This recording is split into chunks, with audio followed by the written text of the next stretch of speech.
Émission 998. Cette semaine, Bowling with Corpses and Other Strange Tales from a Lands Unknown. En direct de Montréal, Québec, Canada, vous écoutez, oui, Les Mystérieux Étonnants. C'est tout un titre. Ouais!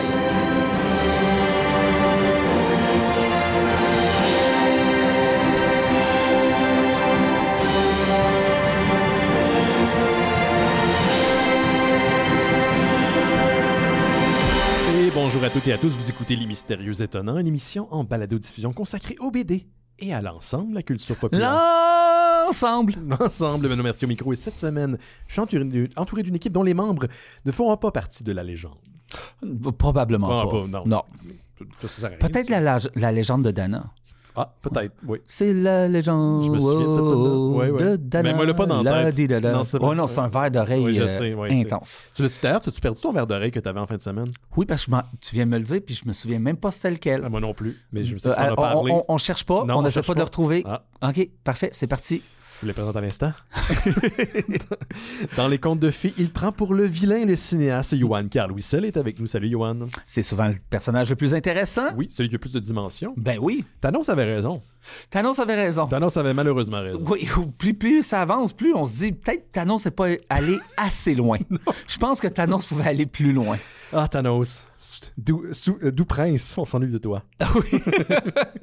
On s'est vu en fin de semaine, Johan, puis je le mentionne pas juste pour dire que, puis raffirmer devant tout le monde qu'on est des amis dans la vraie vie, oui. Mais pour dire joyeux anniversaire à notre ami Eric. Eric qui est le webmess des Mystérieux Étonnants. Oui, donc, on est allé à son anniversaire. Oui, à Laval, une petite épopée à Laval, on s'est promené. Oui. Un petit 5 minutes en char pour moi, un petit 15 minutes pour toi.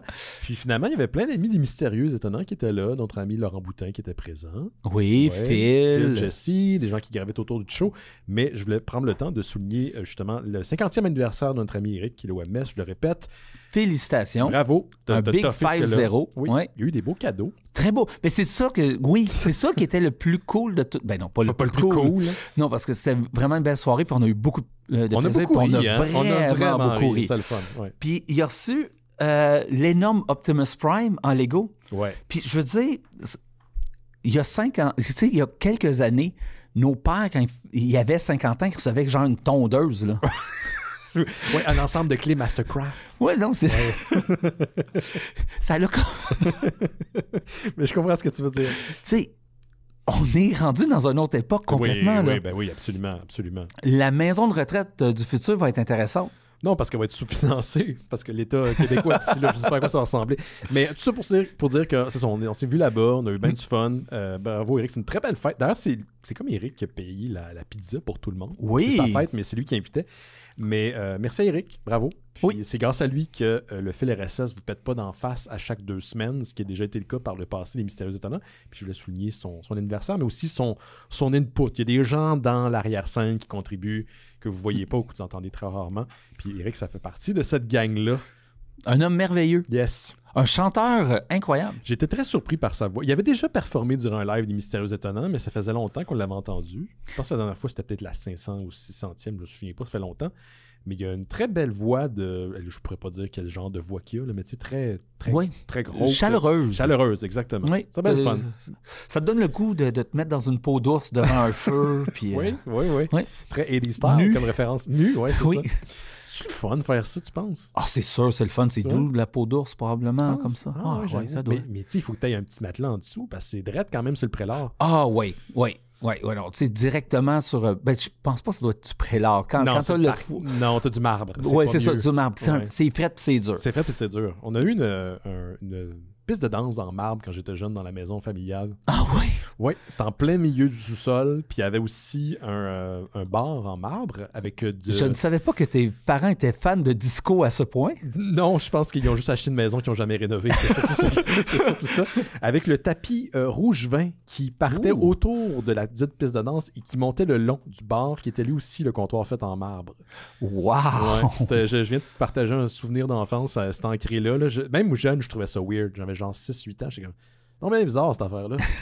Ouais, c'est ça. Sinon, en parlant de belle gang, en fait, cette semaine, il va y avoir la possibilité de se voir en gang durant le FBDM. C'est pas un événement qui est officiel. C'est quelque chose que j'ai lancé pour ça. J'en ai parlé dans les dernières semaines. Donc, ça se passe ce samedi au Boudoir. C'est au 850 Mont-Royal-Est à partir de 14h. Si vous voulez vous présenter, je vais être là, faire un petit get-together durant le FBDM, qui est le Festival BD Montréal, qui a lieu durant le week-end à partir de vendredi. Puis, c'est ça, je vais essayer d'amener mon enregistreuse. Je ne vais pas essayer, il faut que j'amène mon enregistreuse pour enregistrer des petits segments. Mais si vous venez, puis c'est juste pour rencontrer la gang, il n'y a pas de problème. Vous n'êtes pas obligé de participer. Fait que ça va être une petite bière en gang. Je ne sais pas combien de temps ça va durer, mais si il fait pas beau, puis malheureusement, il annonce un peu du temps maussade pour le week-end, on va faire ça en dedans. Il y a en masse de place. Puis c'est là qu'on a été l'année passée. S'il y a des gens qui se demandent c'est où, c'est sur Montréal. On était là l'année passée. Puis c'est ça. C'est rien d'officiel, c'est rien de bien organisé. On va être là. À bonne tranquette. Exactement, jaser. Yoann, malheureusement, ne pourra pas être là. Non, parce que je m'en vais à un mariage. T'as un mariage qui te tente full. Pas le mien. Non, pas le tien. Toi, t'es marié depuis maintenant... Moi, ça va faire 10 ans cette année. 10 ans? Là, tu veux te faire de quoi de spécial pour des 10 ans? Oui, mais on va faire quelque chose ensemble. Là. Oui, je veux pas un événement, là, mais il faut le souligner. Oui, on en parle beaucoup. C'est quoi la date de ton mariage? Tu sais-tu? Le 15 octobre. Tu vois que c'est un gars rodé. Le 15 août. Non, octobre, c'est impossible. Non, j'ai mélangé avec la fête de mes enfants. Quoi que se marier en octobre, il fait plus frais.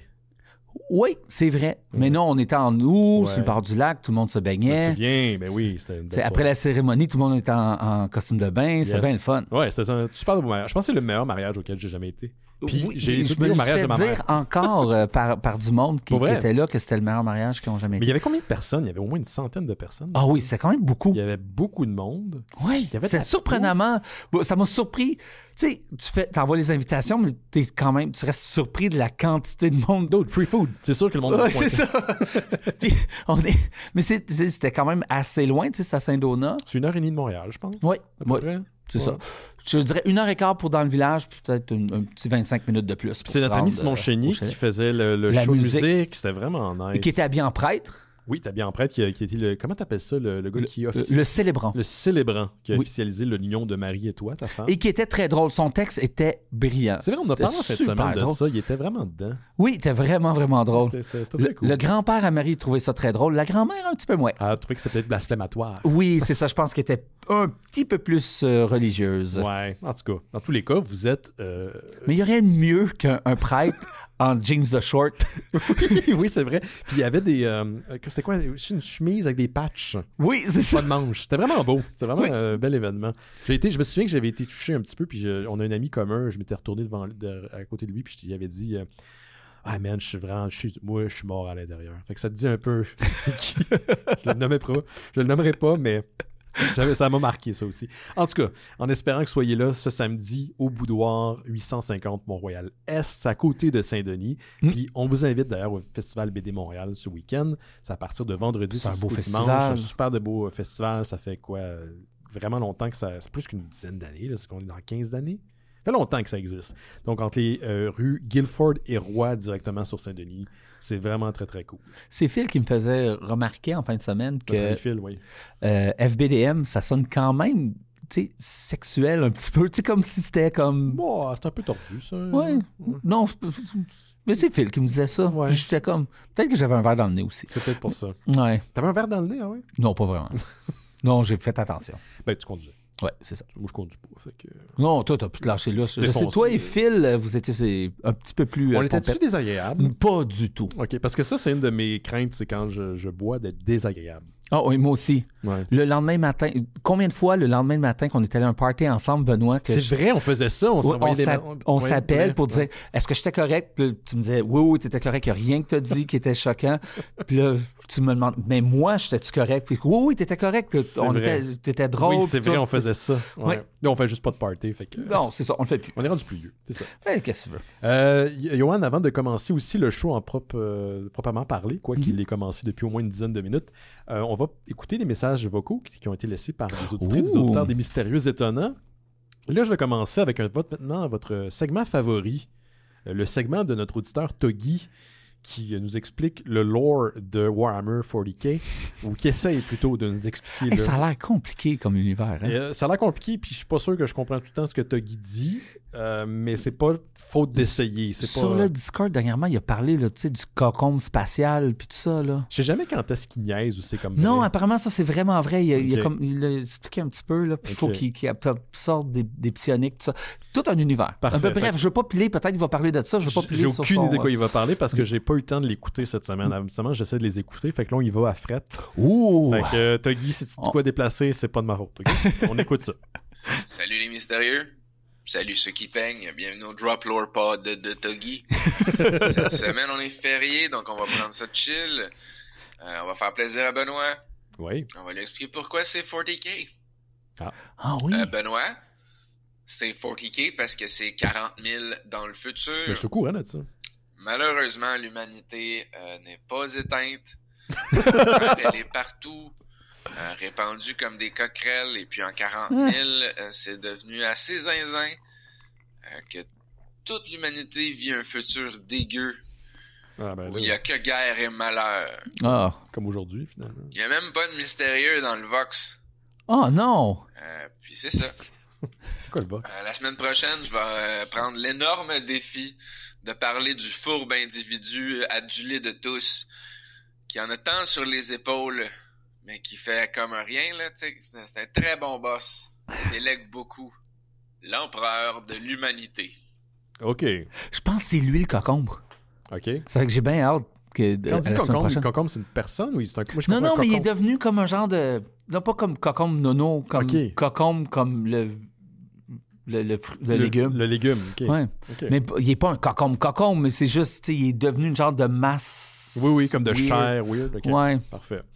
Merci Tuggy, j'imagine. Mais j'étais au courant de ça. Là, fait que je sais pas ce que j'ai dit, mais 40K, je sais, j'étais au courant de... Puis c'est vraiment dans notre futur.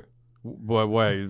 Mais 40 ans à la race humaine, éventuellement. 40 000, pas 40 000 ans ouais, 40 000. à la race humaine. Puis on va faire des affaires bizarres. Le party, ce sera pas normal. On y va, man. Puis, donc, j'ai reçu un message de notre ami Laurent Billot, qui est notre auditeur français. Je sais qu'on a des auditeurs un peu partout en Europe. Petit pont. On vous salue. Laurent, qui d'ailleurs va être de retour cet été à Montréal. On va venir en visite. Il va sûrement venir sur le show, j'espère bien qu'il va passer. Qui réagit par rapport aux segments de Tuggy. Les segments de Tuggy font beaucoup réagir dans les dernières semaines, soit en messages vocaux que vous nous envoyez ou sur le Discord des Mystérieux Étonnants. Et j'ai en fait demandé à Laurent de réenregistrer son segment parce qu'il avait envoyé un segment initialement, un message. Et je sais pas pourquoi, mais j'avais la durée, mais j'avais pas d'audio dessus. Fait qu'il y a eu un bug. Mais je sais que ce que Tuggy c'est l'empereur. dit... C'est l'empereur qui empêche la vérité de sortir. C'est possible. Mais je sais que ce que Tuggy a dit a fait beaucoup réagir Laurent, qui, tel un complotiste, réagissait à froid dans son char. Fait que, à froid ou à chaud? À chaud à son char? Je sais pas, whatever. Fait qu'on va écouter ça, puis on revient dans quelques instants. Salut les mystérieux, c'est Laurent de France. Juste un petit message pour vous dire à quel point j'ai été choqué. Alors, je vous raconte. Un peu de contexte. Semaine dernière, tranquille ou bilou, dans ma voiture, je roule entre deux clients, tout va bien. Et d'un seul coup, j'écoute votre épisode, et là, j'entends un espèce d'hurluberlu, un dénommé Tuggy, qui nous mène à l'univers de Warhammer. Mais qu'est-ce qui lui prend, garçon? Mais on saute pas dans un lore comme ça à pieds joints. Ça se fait pas. Faut pas faire ça, Tuggy. Attends, juste faire pause 2 secondes. Un Français qui dit à un Québécois comment agir. C'est pas la première fois que ça arrive, ça. Faut pas. Un univers comme ça, tu mets les doigts dedans, ça peut mordre. Ça peut faire mal. C'est riche. Et là, c'est pas possible. Alors, dans un autre sens, Tuggy, enfin, faut le dire, tu m'as grave redonné envie de réécouter et de regarder et de ressortir mes peintures et de refaire des figurines. Ouais. Des figurines Warhammer, là. Donc, vraiment, merci. Je pourrais écouter des heures de Tuggy. Non pas que je pourrais pas écouter des heures des mystérieux, évidemment. Mais je pense que Tuggy... En tout cas, bravo les mystérieux, continuez comme ça, on vous aime. Et puis Tuggy, continue comme ça. Continue comme ça. Mais je suis d'accord. Tuggy est la porte de la sagesse ou de l'univers du 40K en ce moment. Puis je veux en savoir plus. Il y a une façon de raconter en plus. Oui, il est très imagé, beaucoup, très coloré dans ses explications. Et finalement, un dernier message qui n'a rien à voir de ce que j'ai écouté, parce que j'ai pas eu le temps d'écouter au complet d'ailleurs, ça aussi, avec l'univers de 40K. Raphaël qui nous pose encore une très bonne question cette semaine. Hello, c'est Raphaël et j'ai encore une question ce beau dimanche matin. Ben, en tout cas, il est passé 1 heure, là, mais pour moi, c'est le matin. Donc, moi, quand je pense à des super-héros, je pense à des individus qui ont des personnalités complexes, qui sont confrontés à des enjeux de complexité variable. Puis, tiens, pour parler encore de complexité, là, ils ont des relations avec leurs semblables qui sont étoffées, qui ont une certaine complexité. Puis, quand on a le plaisir de lire des trucs plus anciens, mais on remarque que ça n'a pas toujours été le cas, quoi, qu'il y avait un traitement un peu plus unidimensionnel. Je me demandais qu'est-ce qui avait pu causer cette évolution. Est-ce que c'est un lectorat qui a changé? Est-ce que c'est le média d'une quelconque manière qui s'est transformé, un écosystème qui bouge puis qui permet des nouvelles possibilités? Voilà, je me demandais, j'aimerais vous entendre là-dessus. Puis je prends quelques secondes aussi pour vous remercier pour les autres super réponses et les discussions là, qui ont fait suite à mes questions puis celles des autres auditeurs auditrices. C'est super intéressant de vous entendre. Merci beaucoup et au plaisir. Merci Raphaël. Une autre excellente question de la part de Raphaël. Tu veux-tu te tenter? Moi, j'ai peut-être une... Non, go. En fait, tu as mis un petit peu le doigt dessus, Raphaël. Le lectorat du comic book a beaucoup changé au fil des années. Initialement, c'était destiné aux enfants, principalement. D'ailleurs, si je me souviens bien, là, je prétends pas être un expert en bande dessinée ou en comic book, mais les premiers comic books étaient des collections, des comic strips qui étaient publiés dans les journaux. Donc, d'où le nom comic book. Et c'était ce qu'on appelait des comic books qui étaient destinés justement à un public plus jeune. Et avec les années, veux pas, le lectorat est devenu de plus en plus vieux. D'ailleurs, si on regarde la moyenne des gens qui lisent du comic book aujourd'hui, c'est des gens qui sont peut-être de l'âge de Johanna et moi, voire plus vieux. Ce qui fait que, bien sûr, le médium est tiré en conséquence. Je ferais pas lire un comic book d'Avengers à un enfant dans bas âge. Pas parce qu'il serait pas en mesure de comprendre, mais je pense qu'il serait pas destiné à lui. Donc, c'est venu avec le temps. Puis il y a eu certaines périodes dans les années 90, on a déjà parlé, c'est une période qui était plus sombre, on était dans l'expérimentation. On voulait justement se décoller de cette image un peu manichéenne des super-héros, blanc, noir, bon, mauvais. Donc, on est allé un petit peu dans l'extrême, au point où est-ce qu'on a un peu dénaturé les personnages. Puis ça a duré un temps. Après, d'ailleurs, c'est difficile pour les comic books de se trouver. Quoi qu'on est dans une période depuis les années 2000, début des années 2000, où je pense qu'on est dans une bonne direction, où on fait un peu... On joue avec le campy et le plus sérieux. Donc, je te dirais que aussi, comme n'importe quelle œuvre, c'est de son époque. Donc... Puis comme n'importe quel art, ça se raffine avec le temps. Voilà. Puis les histoires ont déjà été racontées, donc on veut trouver une nouvelle façon de raconter les histoires. Donc, ça n'a pas le choix de se transformer. C'est pas le choix, en tant qu'écrivain puis artiste, d'essayer de réinventer. D'évoluer, de trouver une nouvelle façon de re-raconter ou comme complètement inventer une nouvelle façon de raconter. Donc, à travers le même médium, ça n'a pas le choix. C'est quelque chose de vivant. Oui, puis ça évolue. Qui se transforme. Puis, je dirais aussi que... qu'est-ce que je voulais dire? Quand je voulais rajouter, tu avais mis un point, puis je voulais comme rajouter par rapport à ça. Colin, j'ai oublié mon idée. Non, mais c'est ça. Ça évolue avec le temps. C'est normal. Puis, je pense, Le lectorat. Oui. non, ceux qui vont voter. Lectorat. Aux urnes, peuple. Mais. Oui, aussi. Aussi. Surtout à Terrebonne, qui est vraiment fascinant. Mais bref, t'as pas vu qu'est-ce qui se passe à Terrebonne? Non, j'ai pas comme le vote qui était égal, puis en fin de compte, un vote a fait gagner... Non? OK. Non, okay, on n'est pas politique, on parlera de ça à l'extérieur. Bon, j'ai perdu mon idée. Non. Ça va bien. Oui, c'est ça va bien. Deux vieux monsieur qui perdent la mémoire devant vous, messieurs, dames. Bienvenue au podcast « Nous avons l'Alzheimer ». Peut-être. Mais il se renouvelle, mais il se transforme. Puis là, c'est aussi des gens plus vieux qui font découvrir à leurs enfants qu'est-ce qu'eux ont aimé de la bande dessinée. C'est que la nouvelle base est comme plus avancée. Je comprends ce que c'est. Qu'avant. J'ai trouvé mon idée aussi, c'est la bourse.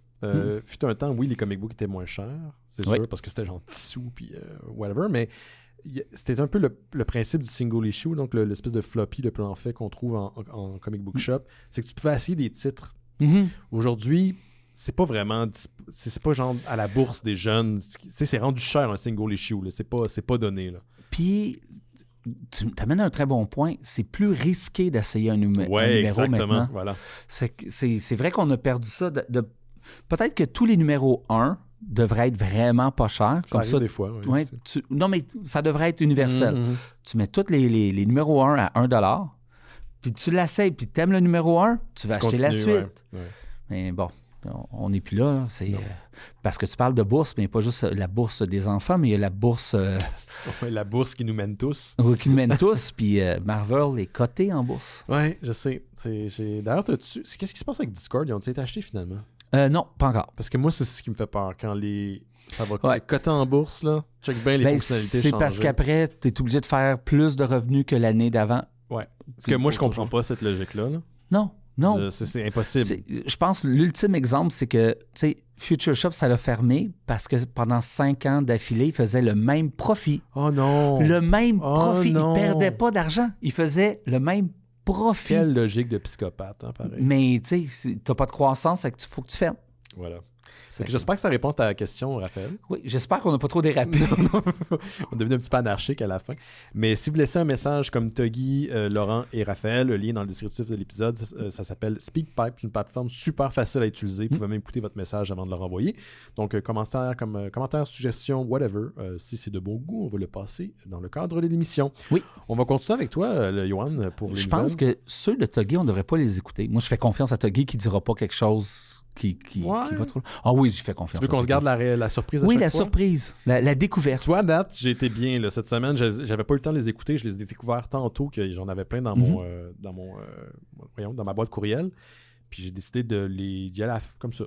Finalement, j'étais correct. Puis je pense que nos auditeurs sont en général des bonnes personnes. Pour vrai, en général, les gens avec qui nous écoutent sont... C'est pas amazing people. Je suis pas en train d'essayer de vous endoctriner. Les gens sont vraiment... Mais bienvenue dans notre religion. Oui, c'est ça. Vous allez recevoir votre facture dans les prochains mois. Achetez nos casquettes Make Podcast Great Again. Comme en 2006. Fait qu'on va continuer avec toi, Yoann, dans tes... Oui, bien, tu sais, sans rentrer dans les nouvelles, parlons de quelque chose qu'on a beaucoup de plaisir, toi et moi. Excuse-moi, Tuggy dans le chat en ce moment, puis il est marqué « Je me trosse pas moi-même », puis je trouve ça, c'est très Tuggy comme réponse. Mais vas-y dans tes nouvelles, excuse-moi. Faut qu'on parle de Doom. Faut qu'on parle de Doom, parce que c'est malade, c'est fou, c'est... Donc, le dernier qui est sorti, Doom Dark Ages, qui est disponible sur Game Pass, si ça vous intéresse. Game Pass, PC, PlayStation 5, bien sûr, PC, PlayStation 5, vous pouvez l'acheter, ou Game Pass PC. Là. Yes. Il y a Day One Game Pass, si vous voulez l'essayer. Ouais. C'est malade. Dude, j'ai joué au premier Doom dans le temps, en 93. Qui était déjà un soundtrack de fou. Qui était déjà une expérience auditive qu'un enfant de 12 ans n'aurait pas dû avoir. C'était très graphique pour l'époque, les cochons, puis le sang, puis le kit. Donc, j'ai pas joué à un Doom depuis cette époque-là. C'est pas un jeu qui m'intéressait, mais là, comme je suis abonné au Game Pass sur Xbox, je me suis dit, moi, l'essayer, il est sorti. Écoute, ça a été redit, je le redis encore, je reprends les mots de certaines personnes sur le Discord des Mystérieux Étonnants. C'est le jeu le plus fucking métal qui existe. Oh oui. Ça a juste pas... Dans l'esthétique, dans la soundtrack, dans tout, c'est malade. Moi, j'ai full aimé ça. C'est un jeu qui est super beau. Et j'avais un peu peur parce que justement, comme je suis moins fan de la franchise, je suis pas un Doom hardcore dude. À un moment donné, je jouais et je me suis rendu compte que c'était vrai ce que Jake m'a dit il y a plusieurs années de ça. Il faut que tu sois stratégique. Tu peux pas juste foncer dans le tas. Ouais. Puis tu ponges ton groove, puis à un moment donné, le jeu hypnotise. Là, tu viens comme... Oui, tu viens dans la zone. Dans la zone, exactement. Il y a un rythme que tu prends. L'univers autour disparaît. Exact. Et tu es le Doomslayer. C'est le Doomslayer, man. Puis c'est quoi? C'est dans le lore, ça se passe avant, c'est ça? Oui, ça se passe avant. Il y a eu un reboot en 2016 qui s'appelle Doom. Mm-hmm. Après, il y a eu la suite à ce Doom-là qui est Doom Eternal. Et ça, c'est un prequel aux deux autres. Ouais. C'est comme la nouvelle trilogie des Doom. Okay. Parce que Doom est toujours un peu... Tu sais, tu as l'original Doom 1, Doom 2, même univers. Mm-hmm. Puis c'est tout un peu dans le même univers, mais c'est pas le même univers. Là. Puis, en tout cas, moi, je suis capable de me faire un canon interne pour tout connecter. Là. Puis c'est connecté à Wolfenstein puis tout.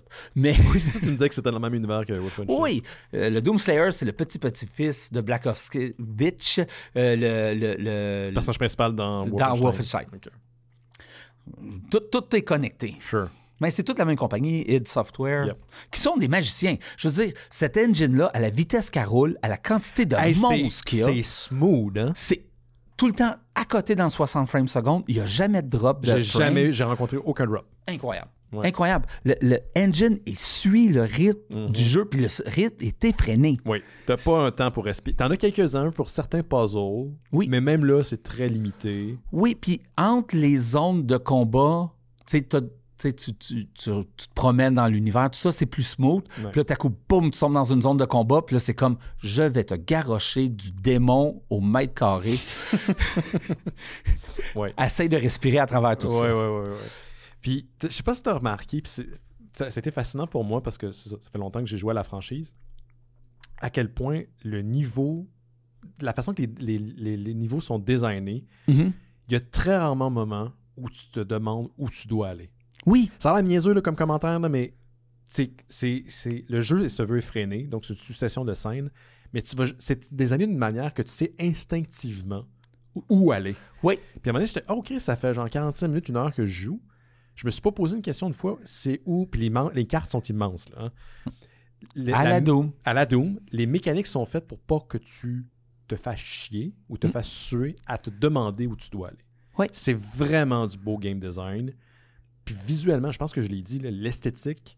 C'est une pochette de métal. C'est une pochette de métal destillée à un jeu vidéo. Oui. C'est le film Mandy de Panos Cosmatos. Oui. Avec des pochettes de métal puis des... Tu regardes le jeu, comme ça sent le soufre, ça sent le feu, ça sent le démon. Le sang, ça sent le démon. C'est comme... Il y a une odeur à l'image. Toi, t'es rendu quoi, au 3e? Oui, moi, je suis rendu au 3e monde. Moi, j'ai joué comme un débile depuis la semaine passée, fait que je suis rendu qu'au 18e, je sais qu'il y en a 22 au total. Faut parler du 3e monde. C'est quel le 3e monde? Parce que ça fait longtemps. Oh oui, toi, t'es rendu au 18e. Ouais. C'est la première fois que t'embarques dans un robot géant. J'avais le sourire accroché de chaque côté de mes oreilles. C'est malade. Les mécaniques sont drôlement connes. Oui. C'est très simple, mais hyper efficace. Et comme toi, tout le long, j'étais dans le gros robot. J'étais, je suis pas supposé d'aimer. C'est très, très simple. Hein? Fait que je suis pas supposé triper là-dessus comme ça, mais non. J'avais du fun à péter des... De temps en temps, je revenais en arrière juste pour péter des ponts. Oui, moi aussi. Les démons mourir. Tu sais, d'être le fameux robot géant / kaiju exact. Dans le milieu d'une ville qui détruit tout. Ouais. Puis, tu sais, il y a les ennemis que tu tirais qui étaient grosses devant toi, puis tout à coup sont minuscules, puis de leur sacrer des coups de poing en tant que robot géant. C'est hyper satisfaisant. Ouais. Genre. Ouais. Vas-y, excuse-moi. Puis là, il y a un énorme démon aussi gros que toi qui essaie de te soigner une masse ultra métal, comme d'en face. Puis là, tu l'évites. Tu y envoies un crochet en pleine gueule. Puis là, ça explose de sang. C'est hot, là. Pendant qu'il y a une trame sonore digne de la Satanic Panic des années 80 qui joue en background. Puis tu sais, comme... Tu sais, comme la grosse base un peu slack, là. C'est malade. Le design même du robot, je trouve qu'il est très beau. Puis, oui. Puis, tu sais, je veux pas faire un jeu de mots, là, mais au niveau de sentir la grosseur des choses, je sais pas comment dire, quand tu rentres tu sais, c'est des hubs. On s'entend que tu passes d'un hub à un autre. Ouais. Mais tu as toujours l'impression d'être dans un monde qui est beaucoup plus large. Tu te sens pas restreint. Oui, il y a des murs invisibles. C'est designé d'une manière que tu es dans un bocal. Mais la direction artistique est tellement tight que tu as juste l'impression de traverser un monde qui est open world, même s'il ne l'est pas. Puis quand tu penses en mode robot, c'est tout encore plus restreint parce que justement, tu as moins de place pour naviguer. Mais tu la sens pas tant que ça. Non. C'est peut-être juste moi, là, mais moi, je trouvais que c'est l'expérience la plus contrôlée, mais qui te donne l'impression d'avoir le plus de liberté ever en termes de shooter. Puis, j'aime le poids des choses. Le Doomslayer est pesant. Oui. Tu sens qu'il y a de la puissance. Tu sais, quand tu sautes d'une colline au milieu des ennemis, t'es fait voler parce que ça fait comme boum! Oui, c'est un tank. Le Doomslayer, tu sens que c'est un tank. Ouais. Il y a quelque chose de satisfaisant d'être le Doomslayer. Oui. T'as l'impression d'être tellement un badass, là. T'as l'impression d'être... Moi, je l'ai dit en fait, semaine qu'on s'est vu, j'ai l'impression que mon poil m'a poussé. pendant que je jouais. Je me suis rasé, là, j'ai l'alopécie, puis dès que j'ai parti le jeu, j'ai eu une barbe de 18 pieds qui a poussé. 18 pieds, peut-être, non, 18 pouces. 18 pouces, oui. Quoi d'autre? Je pense pas que tu t'es rendu là encore, mais éventuellement, tu vas contrôler un dragon dans des espèces de open space de combat aérien. Puis les mécaniques encore sont très, très, très belles. Très, très cool. Le jeu, très, très beau. Je capote. T'sais, moi, je sais pas à quel niveau tu joues. Moi, je joue à Ultra Violent. OK. Moi, parce que c'est... Comment eux autres, ils voulaient que ça soit C'est ça. Okay. Comme Doom, c'est la difficulté comme le développeur a pensé que le jeu devrait être joué. Après, tu peux le mettre beaucoup plus difficile. Ouais. Mais il y a quelque chose qu'ils ont fait que je trouve malade. Tu peux vraiment aller dans les settings. C'est de façon granulaire, ajuster les choses. Oui, tu sais, comme combien de dommages que toi tu fais, combien de dommages que les autres te font. Tu peux... combien de temps tu as pour faire un counter. Tout ça peut être modifié. Ça, c'est nice, ça. Ça fait que tu peux vraiment... Tu sais, si vous êtes quelqu'un qui joue pas hardcore... Comme moi, mettons. Ouais, à des first person, vous allez avoir votre plaisir parce que vous pouvez mettre le niveau de difficulté exactement au niveau où c'est que vous allez avoir du challenge, mais ce ne sera pas trop dur. Ou, tu sais, je pense à toutes les personnes qui sont qui ont un handicap ou tout ça, qui ont toujours voulu jouer à Doom, mais Doom, c'est vraiment... J'avais mal aux mains, moi. Ouais, c'est ça, c'est du Twitch gaming. Il faut que tu sois rapide. Mais tu peux tellement placer tout que tu peux te le mettre au niveau que toi, tu es capable de jouer. Je trouve c'est quelque chose que les compagnies de jeux vidéo ne font de plus en plus. Puis là, je pense que ce que id Software ont fait pour ce Doom-là, ils ont été beyond. C'est parce que là, ils ouvrent la porte à des joueurs qui n'auraient pas essayé leur jeu autrement. Exactement. Puis je trouve que c'est inclusif. Plus on joue ensemble, tu dis ça souvent. Tu le dis souvent. Plus on joue ensemble, plus on a du plaisir. Ça fait que si tout le monde est capable de pouvoir jouer, c'est tellement mieux. Puis, ce que j'aime là-dedans, c'est qu'il n'y a pas... Puis il y a sûrement des gamers qui vont l'être, mais il n'y a pas de gatekeeping. Non. Moi, j'ai essayé la difficulté qui était celle proposée au départ. Elle est peut-être un petit peu trop facile pour moi, mais la réalité, c'est que je ne veux pas passer genre 150 heures sur ce jeu-là. Quand je l'aurai fini, je ne veux sûrement pas le revisiter. Ça va être tout. J'ai trouvé l'expérience qui me plaisait là-dedans. Moi, je pense que je vais le revisiter s'il y a un game plus. Tu sais que tu peux recommencer, mais tu as tout débarré, toutes tes armes, puis tout ça au maximum. Puis tu peux recommencer du premier tableau. Puis... Ça se peut, mais en même temps, tu peux le faire déjà. Tu peux le refaire déjà. Tu peux revisiter des niveaux. Revisiter les tableaux. Donc, tu pourrais techniquement mais ce que j'aime, c'est ça, c'est que ce jeu-là est accessible pour moi, qu'il l'aurait peut-être pas déjà été. Tu sais, il y a à la précédente itération. Là. Donc là, j'ai eu du fun. J'ai vraiment du fun. J'ai hâte de le finir puis peut-être passer à autre chose. Ben, j'ai hâte de le finir. Je suis content de mon expérience. Quand je l'aurai fini, ça va être fait. Mais la maîtrise du game design là, dans le jeu me fascine. C'est très vidéo game, c'est très jeu vidéo. Il y a certains pouvoirs que tu peux renvoyer aux ennemis, certains faut que tu évites. Tout est très jeu vidéo. Chaque instant, chaque combat, chaque seconde est très jeu vidéo. C'est stratégique. Tu peux pas juste renforcer dans le temps, encore une fois. Mais c'est jamais dérangeant. C'est toujours super. Là. C'est au bénéfice de ton expérience. Oui. C'est toujours au bénéfice de ton expérience. Puis on peut pas parler du bouclier parce que... Oui, qui est une nouvelle mécanique dans le jeu que je trouve extraordinaire. Tu sais, quand ils ont annoncé Doom maintenant va avoir un bouclier, tu te dis, ben c'est pas ça Doom. Doom, c'est un shotgun d'en face. Non, c'est ça qui est hot, c'est que tu peux combiner tous ces pouvoirs. C'est autant une arme qu'un objet de défense. Oui. Puis éventuellement, ça prend pas de temps, là, c'est à partir du 2e niveau, là, c'est que c'est pas un gros spoiler. Votre bouclier va devenir une fucking chainsaw. Non, mais c'est un bouclier chainsaw. Ouais. Puis qui est magique aussi. Oui.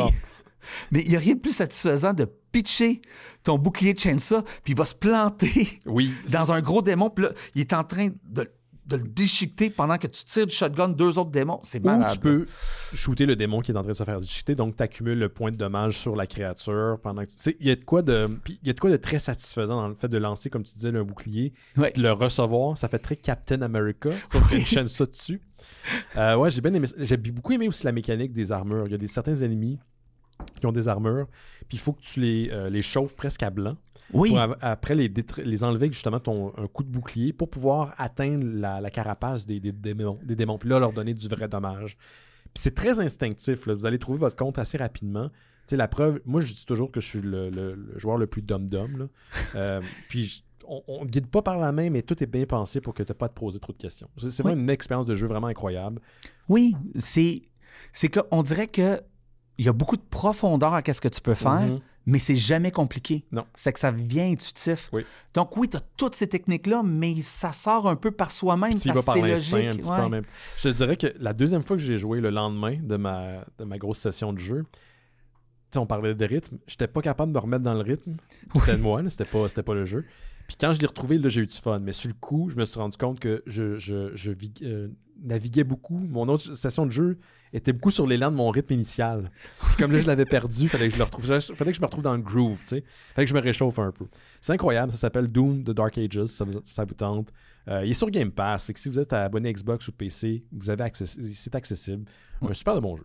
Hey, sérieusement, là, tu sais, même si vous n'avez pas encore Game Pass, prenez Game Pass pour 1 mois, là. Puis vous allez pouvoir jouer. Vous allez triper. Vous allez passer au travers, je pense que c'est à peu près 35 heures de jeu, peut-être. Ouais, environ.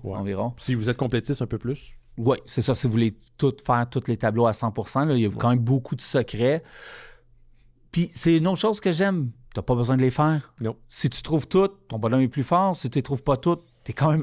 T'es quand même le Doom Slayer. Ouais. Le gars qui déteste tellement les démons qu'il pourrait toutes les détruire à coups de poing, mais ils préfèrent utiliser des guns parce que ça leur fait plus mal. C'est dans le lore. Je ne sais pas comment ils vont faire pour le prochain parce qu'ils n'ont pas le choix. Le bouclier est tellement rendu essentiel pour moi. Je ne sais pas comment ils vont faire. Je pense qu'il ne peut pas revenir. Moi, il est trop le fun. Oui, il est très le fun. Trop le fun. Tu sais, quand tu fonces sur un ennemi avec ton bouclier puis il explose en jus, là, il y a quelque chose de vraiment. Tout le long que je jouais au jeu, je me disais, imagine un chrétien fondamentaliste qui te regarde jouer, lui, il capote sa vie. Là. Il se dit, cette personne-là est perdue à jamais. Là. Oui, c'est sûr. Yep. Oui. Peut-être une dernière parenthèse encore sur on va passer à autre chose après.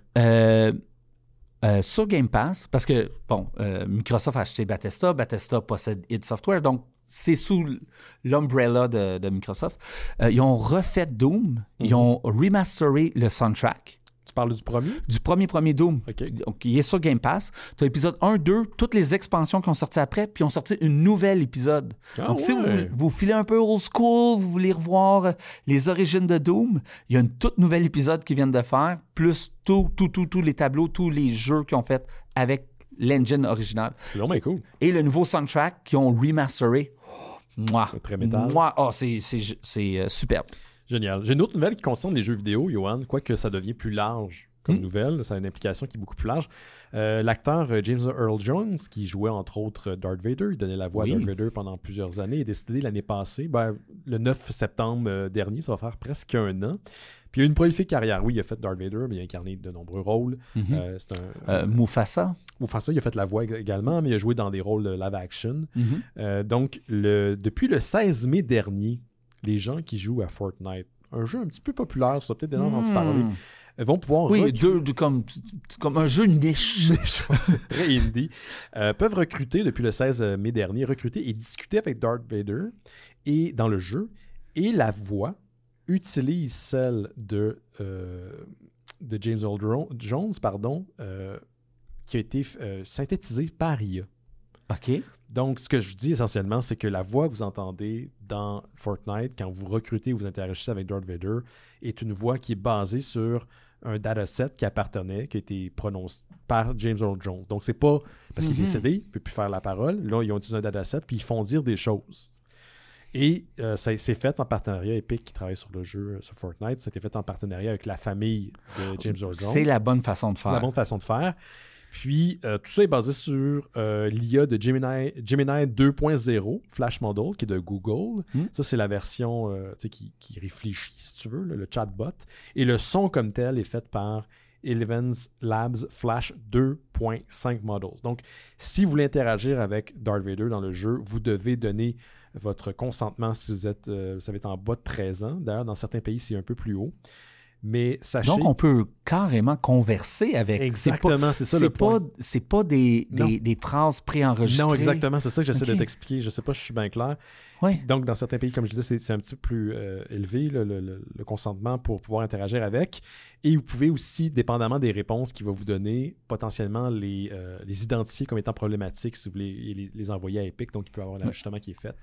Mais tout ça pour dire qu'en ce moment, les conversations ne sont pas préenregistrées, elles sont synthétisées, créées, générées à partir de celle de la voix de l'acteur qui est décédé aujourd'hui. C'est comme s'il n'était pas mort. C'est comme s'il n'était pas mort et c'est weird. Ça rouvre une drôle de porte parce que non seulement c'est un peu étrange parce que l'acteur est décédé, mais il y a eu des jeux par le passé où Darth Vader était dedans, mais c'est des acteurs qui imitaient la voix de James Earl Jones qui ont donné la réplique au personnage.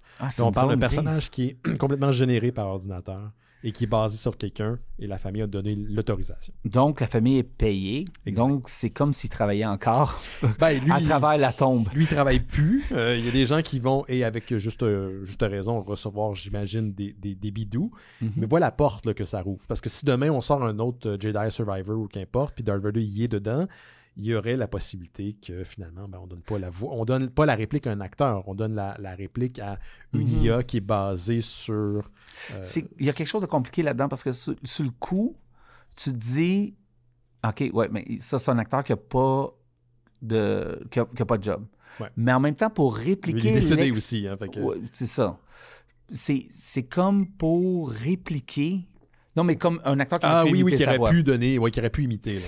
Mais en même temps, pour répliquer l'expérience de parler avec Darth Vader, tu pourrais pas faire ça avec un acteur. À moins que ça soit un arbre de choix de réponse. C'est ça. Ou que l'acteur t'entraîne le AI avec cet acteur-là. C'est que ça amène... Donc... C'est comme compliqué. C'est comme une drôle de zone où c'est que c'est dur de...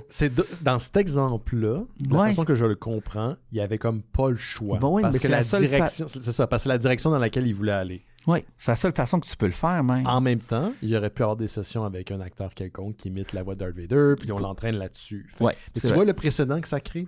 Surtout que cette collaboration-là entre Epic et Disney, parce que Disney possède Star Wars, c'est un précédent. Et aussi que les deux collaborent. En fait, Disney a mis comme je l'ai noté, là, c'est comme 1,5 milliard de dollars dans le développement d'un IP avec Epic. Donc, pour les futurs projets, comment ça va se passer? Oui. Remarque, là, on parle même pas du fait que c'est un peu weird que l'acteur soit décédé et on entend sa voix. Parce que jadis, il y a peut-être une dizaine d'années, c'était ça l'enjeu. Mais j'ai toujours dit, pour les nouvelles générations, ça va passer comme un vent. Ça ne sera pas un enjeu. Pour nous, c'est bizarre parce qu'on n'a pas été habitués à ça. Oh oui, pour les futures générations, c'est pas un enjeu. Non. Mais il y a comme quelque chose de weird aussi là-dedans. Tu sais, on a plein de vedettes de notre temps qui sont soit morts ou à la retraite, qui pourraient redevenir jeunes dans des films, dans des jeux, tout ça. Mais en même temps, si tu fais juste utiliser eux pour notre marché à nous, ben, c'est que tu ne crées pas de nouvelles vedettes. C'est que tu ne crées pas de nouveaux acteurs. Il y a moins de place pour de nouveaux acteurs. C'est que pour les plus jeunes, ils vont avoir les mêmes vedettes que nous, puis ils vont être éternels. Tu sais, il y a comme quelque chose de weird. Le fait qu'ils soient éternels ne me gosse pas plus qu'il n'y aura pas d'acteurs qui vont reprendre le flambeau. C'est surtout ça, moi aussi. Il n'y a pas de... Tu sais, même dans l'acting... Il faut que tu aies des jobs d'entrée. Là. Tu es le serveur numéro 4 dans une scène, puis éventuellement, tu as quelques lignes. Puis là, à part si papa et maman ils sont à Hollywood, ça fait que là, tout à coup, tu as tout de suite un rôle. Les Nefo Baby. Oui, ben, c'est beaucoup ça, Hollywood. Ouais, puis c'est pas nouveau, là. C'était comme ça dans le C'était comme ça en 1930. Oui, là. Puis ça a toujours été comme ça, puis c'est normal, les parents prennent soin de leurs enfants, puis ils veulent qui ont du succès. Il y en a qui sont quand même pas mal. Moi, Jack Quaid, je l'aime en maudit. Ben oui, puis il réalise qu'il est un Nepo Baby. Il l'a déjà dit, là, puis je pense qu'il l'assume. Il l'assume, puis sauf que ça fait pas de lui un mauvais acteur, puis ça fait pas de lui rien, quoi que ce soit d'autre qu'être un acteur, puis d'être sa propre personne. Mais ça reste intéressant, tu sais, on regarde... J'aurais aimé ça être un Nepo Baby. Moi aussi, quand même. Mais je serais pas un bon acteur, moi, par exemple. Non, mais comme, même en tant que réel, j'aimerais ça être un Nepo Baby. Penses-tu que je suis prêt à devenir un bon acteur, avec du training? Oui, je pense que oui. Es-tu trop tard? Je suis trop vieux. Est-ce que je suis déjà mort, Yoann? Non, t'es pas trop vieux. Il y en a qui commencent vraiment vieux, qui commencent à acter comme à 70 ans. Là. Même que c'est mieux, c'est quand même weird, les enfants qui actent. Puis oui, il en faut parce que faut que tu aies des enfants dans les films, des fois. Mais en même temps, ça reste que c'est une job, puis c'est demandant, puis c'est des longues heures. C'est comme demander à ton enfant de 9 ans, 10 ans d'aller travailler 12 heures. De ne pas être un enfant, c'est ça? De ne pas être un enfant pendant quelques mois, tu sais, c'est pour ça que moi, si je travaille avec j'ai travaillé souvent avec des adolescents, là, j'essaie que ça soit le fun. Parce que c'est supposé d'être le fun, là. Ouais. C'est pas supposé être une expérience qui les traumatise. Non, c'est ça. Qu'est-ce que tu penses de cette annonce-là? Tous les jours. Puis... Je trouve...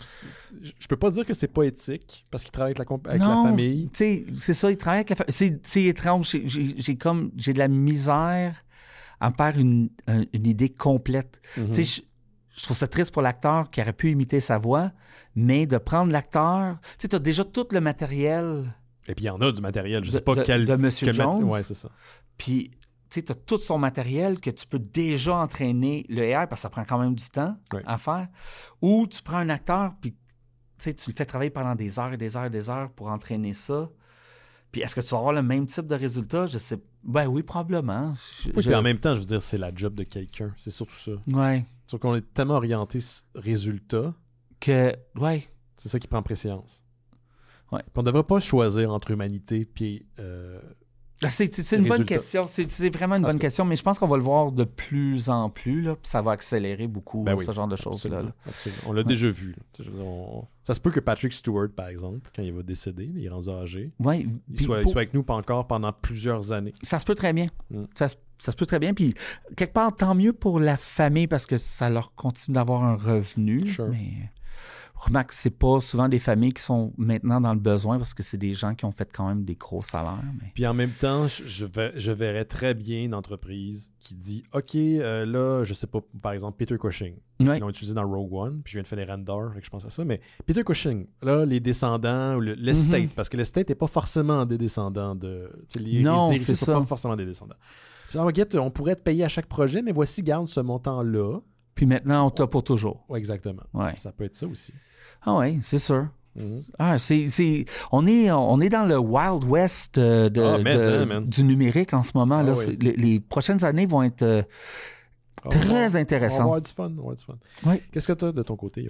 Je suis encore sur... mon cerveau roule sur ta nouvelle encore, mais...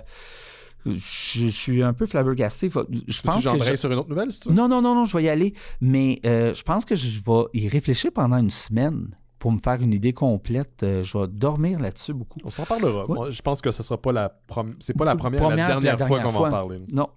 Mais c'est comme je te parlais avant de l'émission. Le spécialiste avec les poumons. Oui. Le chirurgien qui montrait... qui expliquait à travers les années, avec son œil puis l'expérience, il est capable de voir qu'il y a un début de pneumonie ici, puis il y a une pneumonie streptocoque ici qui commence à se développer, puis Puis sur des radios, là. Sur une radiographie. Puis il explique ça, puis il dit... Et donc, ça m'a pris des années, puis tu sais, je le vois dans le mouvement, puis tout ça, puis c'est un instinct, puis je le comprends. Puis là, il a pesé sur le bouton Enter de l'AI, et en une seconde, le AI, il a entouré les deux endroits de pneumonie, exactement, c'était où le problème et tout.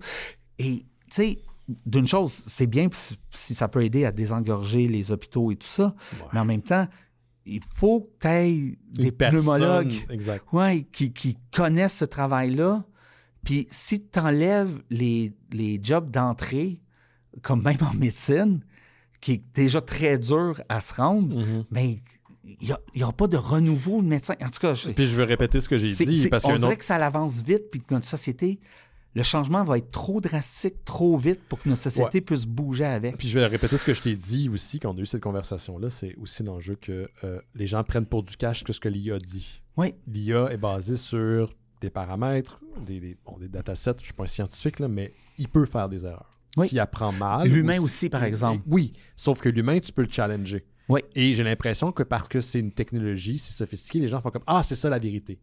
Quand c'est beaucoup plus complexe que ça. Oui, surtout qu'on est encore à une étape où c'est que le AI hallucine encore. Sure. C'est pour ça d'ailleurs que Epic dit vous pouvez flaguer les réponses de Darth Vader parce que quelque part, il ne sait pas ce qu'il va répondre dans toutes les situations. Puis on va s'entendre, là. Moi, je joue à Call of Duty, là. Moi, mon chat est fermé parce que je joue juste avec des amis. Je joue avec Toggy, entre autres.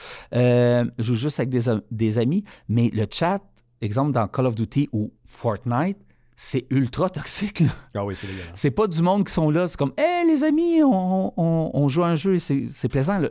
On dit des choses pour faire exprès de pousser l'enveloppe. Oui, c'est la nouvelle culture. C'est très... Ça a toujours été le même un peu en ligne dans les jeux vidéo. Là, tu sais, ça se peut qu'il entraîne Darth Vader à dire des affaires vraiment horribles au bout de quelques heures. Ils vont s'essayer, ça c'est sûr. Ouais. Ils vont s'essayer. Donc? Oui. J'ai appris une statistique qui m'a aussi flabbergasté, pas autant que ta nouvelle, mais tu sais, avec tout le hype de Grand Theft Auto 6, faut pas oublier Grand Theft Auto 5, qui est sorti il y a roule encore. 20 quelques années, que j'ai joué... 20 ans? Non, j'exagère. Non. Mais j'ai joué sur l'Xbox 360, tu sais. C'est sorti sur le... Puis sur mon PS3, tu sais, j'avais les deux consoles, j'avais le jeu sur les deux consoles. GTA 5 continue de vendre 5 millions de copies aux 3 mois. On va s'entendre vendre... 5 millions de copies. De copies. On va s'entendre vendre un jeu vidéo qui vend 5 millions de copies dans sa vie est un succès. C'est un hit. Pour bien des jeux. Peut-être pas certains AAA qui coûtent très, très cher, mais pour beaucoup de jeux, là, vendre 5 millions, là, c'est un méga hit pour un jeu. Et Grand Theft Auto 5, des années après sa sortie, aux 3 mois, à chaque trimestre, vend aux alentours de 5 millions de copies encore. C'est sûr que le jeu coûte beaucoup moins cher maintenant. Il va coûter un 10, 15, 20 $. Mais quand même qu'il y a encore ce rythme-là, c'est hallucinant. C'est fou pareil, ouais. Et Red Dead Redemption 2, qui est un excellent jeu. C'est un chef-d'œuvre, ce film-là. Ce jeu-là. Ce dernier trimestre a vendu 4 millions de copies. Ça fait des années qu'il est sorti. RDR2. C'est fou que ces jeux-là ont... Tu sais, ils continuent. Ça ramène à Grand Theft Auto 6 à quel point, quand ça va sortir, là... Moi, je te dis, ce jeu-là va achever ce qui reste de la société ça quand il va sortir. Ça va être capoté. Ce jeu-là va tout arracher.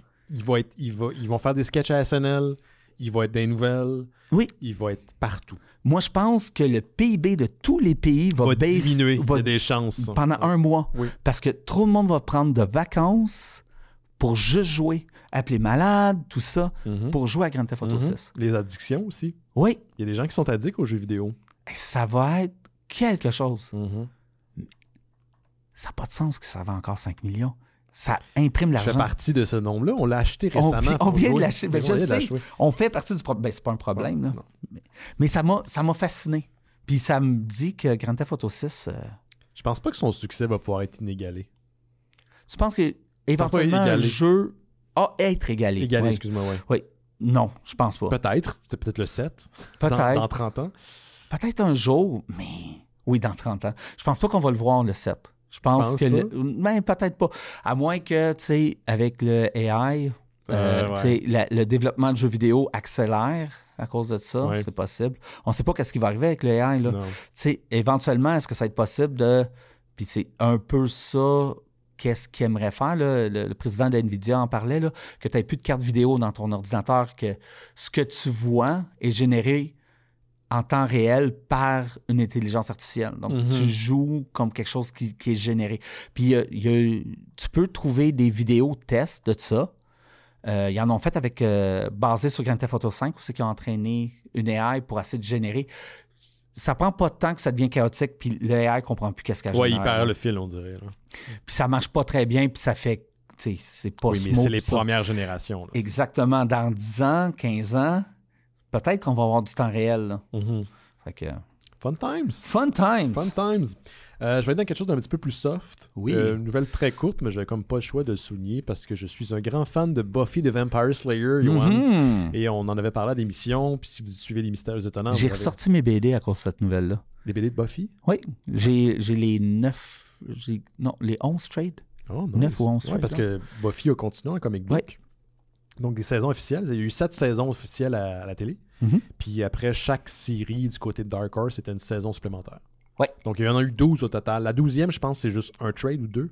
Ça se peut. Mais il y en a eu 12. Puis il y a eu un reboot, d'ailleurs, qui était publié chez Boom, qui était Buffy, mais les mêmes personnages, mais complètement une autre trame narrative. Ah, ça, je l'ai pas vu. C'était vraiment bon. Ah oui? J'ai vraiment eu du fun à lire de ce que j'ai vu. Faudrait que je le lis. Ouais, c'est sorti, je pense qu'il y a eu plein de trades. Ça a duré... Je sais pas si c'est diffusé publié encore. Mais quoi qu'il en soit, on en avait parlé. Buffy va revenir. Ça semble être vraiment concrétisé, là, dans le sens que Sarah Michelle Gellar est en barre, on s'en a déjà parlé, productrice exécutive sur le projet qui est piloté par la réalisatrice Chloé Zhao. Et là, ça a été dévoilé la semaine passée dans une courte vidéo que Sarah Michelle Gellar, l'actrice qui jouait Buffy, a diffusée sur les médias sociaux. Ils ont trouvé l'actrice qui allait jouer aux côtés de Sarah Michelle Gellar, donc celle qui sera avec qui elle va partager la vedette. Dans le fond, la Slayer qu'elle va entraîner. La Slayer qu'elle va entraîner, elle s'appelle, puis on l'a déjà vu au petit écran, s'appelle Ryan Kira Armstrong. Elle a joué, entre autres, dans la série Star Wars Skeleton Crew. Elle jouait une des jeunes actrices du film. Moi, de la série. j'ai pas aimé Skeleton Crew. C'est super bon. C'est très, j'ai très bon. adoré ça. Puis je me suis dit, je l'écoutais avec mes enfants. Mm-hmm. Moi, je me suis dit, c'est leur Goonies. C'est leur Goonies. Ben, c'est très inspiré aussi des Emblem puis l'esthétique de Spielberg de cette époque-là, des années 80. Puis le même rythme de comment raconter l'histoire et tout ça.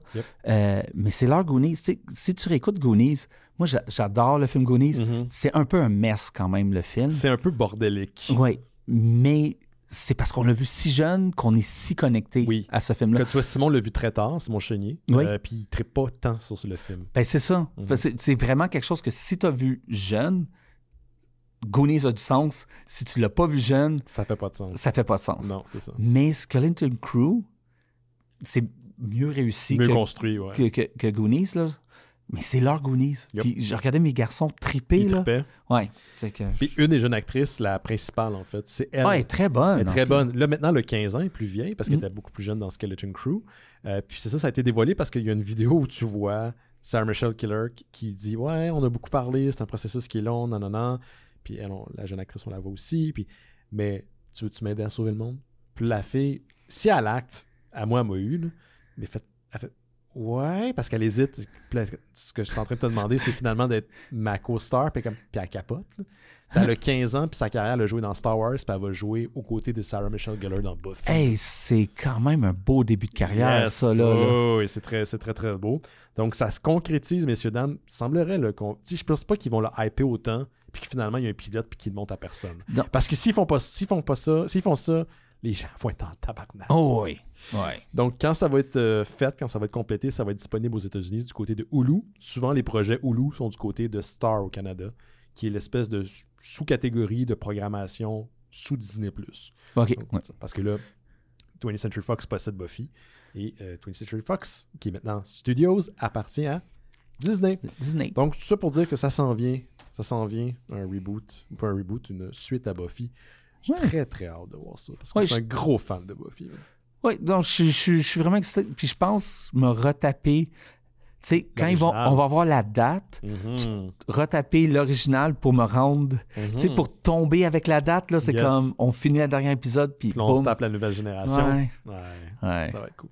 Marie, ta femme, es-tu fan de Buffy? Méga fan. C'est elle qui me l'a fait découvrir. Ah! Ouais, tu sais, moi, j'étais pas tout à fait sûr. Puis je l'ai pas écouté. Pour te dire, ça, c'est quelque chose quand même qui a bien vieilli parce que je l'ai pas vraiment écouté dans le temps. Je tripais pas tant. Puis Marie m'a dit, hey, on écoute Buffy. Puis j'étais comme, OK, correct. Je suis allé de reculons. Puis la première saison est correcte. Elle est correcte. Ouais, correct. C'est que j'étais comme, OK, je suis dedans, là. C'est qu'on va se rendre jusqu'au bout. Puis dès la deuxième saison, on dirait que les choses tombent en place. Yes. Il a établi son univers. Exactement, c'est ce que je dis toujours par rapport à la première saison. Puis à partir de ce moment-là, j'étais hook. Laisse-moi un petit moment, vieux monsieur. J'en ai déjà parlé à l'émission, mais je suis dans les années 90. Puis mon père, je fais une autre blonde. Là. Mon père, il pognait pas mal déjà. Puis, comme le Benoît? Non, tellement pas en ce moment en plus. Puis je suis sa blonde. Les enfants, on est tous là. Et j'écoute la télé. Et je suis ce qui est sur YTV. Parce que c'était ça que j'écoutais quand j'étais jeune. La chaîne canadienne YTV. Et là, il y a une pub d'une émission qui est la prochaine. Et on plug Buffy. Et je fais comme, what the fuck is Buffy? C'est quoi? Déjà, le nom Buffy, il y a de quoi iconique là-dedans. Et je me souviens d'avoir écouté le premier épisode dans les années 90 chez la blonde de mon père. Et j'étais hook. Et depuis ce temps, je trippe tellement sur cet univers-là. Et je suis bien excité pour la prochaine saison. Ah, ça va être marrant. On est, tu sais, la preuve que les gens qui ont écouté ces séries-là sont maintenant dans des sièges de position de pouvoir, pardon. Oui. C'est qu'on a des reboots de ça. T'sais, X-Files aussi sont en train de travailler sur un revival. C'est pas la première fois qu'ils essaient, par exemple, avec X-Files, Captain America. Captain America? Patrick Stewart? Non. Chris Evans? Oui, Chris Evans produisait ou quelque chose comme ça. Ouais, il était comme dans l'équipe de production pour faire une nouvelle série de X-Files, puis ça n'a pas fonctionné. Là, c'est Ryan Coogler. Fait que Ryan Coogler le vend dans les voiles. Ça semble être concrétisé. En tout cas, on verra. Là, mais... Je trouve que, tu sais, c'est pas tous les épisodes de X-Files qui ont bien vieilli. Non, les dernières sont plus pic. Mais je pense qu'un reboot de X-Files, où c'est que c'est moins Monster of the Week, que c'est plus une histoire... Ouais. Je pense que ça... Moins d'épisodes par saison. Moins d'épisodes par saison, je pense que ça pourrait être hot. Ah oui. Ça pourrait être Il vraiment faut qu'ils adaptent un petit peu leur formule un peu. Ouais. À la fin d'X-Files, ce que je trouvais qu'il manquait, c'est qu'il n'y avait pas d'atmosphère. C'était pas épeurant. Les premières saisons, pour Stereotype, c'est très atmosphérique. C'est le noir, c'est de le noir. C'est dans la nuit, puis c'est épeurant. C'est épeurant. Il y a des épisodes qui sont très, très, très épeurants. Est-ce que c'était épeurant parce qu'on était plus jeunes, puis rendu aux dernières saisons, on était moins jeunes? Oui et non. Je les ai réécoutés. J'ai pas peur en les réécoutant, là, mais je comprends ce qui a stimulé chez le Benoît de très jeune, ou plus jeune plutôt, une espèce de sentiment d'inquiétude. J'avais peur des extraterrestres quand j'étais jeune. Je croyais que les extraterrestres étaient là. Je croyais aux esprits. Là, moi aussi, j'avais peur. Mais sais-tu pourquoi qu'on avait peur des extraterrestres? C'est à cause de Unsolved Mystery. Unsolved Mysteries et le film Fire in the fucking Sky, dude. Oh my God! Le film Fire in the Fire in the Sky, j'ai écouté ça du derrière du sofa de ma mère et de son chum de l'époque. Et ils ont eu la brillante idée de me dire « Ah, c'est basé sur une histoire vraie. » Et quand vous écoutez le récit du gars que... Non, c'est ça. C'est ridicule. Ça n'a rien à voir ce qui est dépeint dans Fire in the Sky. Mais Fire in the Sky, c'est gravé dans ma tête. Quand ça est enlevé par les extraterrestres puis tu vois la séquence complète, là, ça m'a traumatisé. Genre. Ouais. C'est épouvantable. T'sais, Fire in the Sky, le film, c'est autant basé sur une histoire vraie que Fargo est basé sur une histoire vraie. Ouais. Mais même Fire in the Sky un petit peu plus parce qu'il y a eu un gars qui a rien à voir avec l'histoire. Mais son histoire est tellement sortie d'un épisode de Star Trek. Quand vous connaissez l'histoire réelle, entre guillemets radiophonique, là, ça n'a rien à voir. C'est risible. Non. Mais l'Alaska est l'État dans le monde. Il y a plus de disparitions. Oui. Par extraterrestre en plus. Non, pour de vrai. Ah ouais? Ouais, de gens qui sont kidnappés puis qui réapparaissent puis qui disent qu'ils ont été kidnappés par les... J'appelle ça des grizzlies ou des grosses cuites d'alcool. Ouais, moi je pense que c'est du moonshine dans le fond de la forêt. C'est du mescaline d'Alaska. Là, comme la madame qui a marié Bigfoot. Je pense qu'elle habite en Alaska. Ouais, elle a marié Bigfoot. De quoi tu parles? Je sais pas, elle a marié Bigfoot. Il y a une madame qui prétend avoir marié Bigfoot? Ouais, elle le voit souvent puis elle est capable de faire son son. Là. Ouais. Ouais, c'est ça. S'il n'y a pas une preuve que c'est pas réel, ça, je sais pas c'est quoi. Tu sais, on trouve encore... Tu sais, il y a du monde comme les cryptologistes, je pense que c'est ça. Ils disent, tu sais, oui, mais tu sais, il y a beaucoup, beaucoup de forêts, on n'a pas pu toutes visiter, tout ça. Puis on trouve encore des animaux, puis c'est vrai. On trouve constamment des animaux. Mais surtout dans l'océan, parce que l'océan est si vaste et tout. Ouais. Puis oui, on trouve encore des animaux, des mammifères, tout ça. Tu sais, je pense que le panda rouge, on l'a... Oui, des mammifères qu'on pensait éteints, mais qu'on connaissait l'existence. Mais un singe de 12 pieds... La population qu'il faudrait juste pour qu'elle se maintienne en vie... C'est ça, elle serait énorme. Ça marche pas, là. Non, c'est ça. Puis, tu sais, moi, je suis un gros fan des histoires de fantômes puis des extraterrestres, même je crois pas à ça. Tout ce qui est les cryptides, là, tu sais, les monstres marins. Mais je suis fan aussi parce que c'est le fun. Non, c'est ça. Moi, j'en ai rien à foutre. L'histoire du Bigfoot, j'en ai rien à foutre. Ah non, moi, j'aime ça. Un bon film de Bigfoot. La plupart sont pas bons, mais il y en a quelques-uns, comme une poignée, qui sont quand même pas si pires. C'est le fun. Tu sais qu'une sous-catégorie, puis là, je juge pas. Là, si c'est votre truc à la maison, je suis pas en train de faire de rire de Non. Puis aimez les choses que vous aimez. Aimez votre kink, OK? Oui, aimez votre kink. Mariez le Bigfoot. Dieu, le temps est si... le temps sur la Terre est si court. Toi et moi, je te dirai le nom après, écrivait pour combler ses loyers et ses fins de mois du Bigfoot Erotica qu'elle vendait sur Amazon. Ouais. Et c'est une petite catégorie de gens qui triplent là-dessus. Mais ils sont tellement fans que le groupe est tellement petit, mais qui en achète assez. Ouais. Mais ça, c'est triste avec les AI. L'art du livre érotique un peu niche, weird, un peu niche, va éventuellement disparaître. Oui. Là, pas encore parce que les bons AI de langage tout ce qui est érotisme, c'est pas mal bloqué. Là. Ouais, il y a Gok, ou le truc de Musk là, qui est sur Twitter. Oui, qui est lui, il n'y en a pas de restrictions. Là. Ah non? Non, ben, puis en plus, il essaie de l'entraîner dans tous les sens, puis Gunk, il capote pas mal. Gunk, ouais, ça se peut. Ouais. Mais... Bonne personne. Ouais. Ah, fantastique. Mais oui, c'est ça, éventuellement, ça sera genre, hey, tu vas, le matin, au lieu d'aller... Le matin, ben, dépendamment quand vous faites ça... au lieu de, mettons, chercher une catégorie, par exemple. Non, puis il y en a... Descriptif. Dans un descriptif, tac, ça va générer un... Ouais, ton histoire avec comme les raptors Mais il y en a déjà. Il y a déjà sur ouais, tu peux acheter des livres érotiques de dinosaures. Il y en a des dinosaures, il y en a des loups-garous. Ouais, j'étais curieux pendant un bout de temps, j'essaie de voir jusqu'où que ça va. Oui, c'est un bon alibi, ça. Oui, non, je suis pas gêné de mes kinks, puis Non, c'est correct. Le Bigfoot, c'est pas ça. Moi, celui qui te surprend, qui est répandu. Mm-hmm. Parce que c'est pas tant, mettons, tu me dis loup-garou, Bigfoot. OK, ouais, c'est une chose. C'est identifiable, c'est un élément. OK, Bigfoot qui va à la plage. Ouais, OK.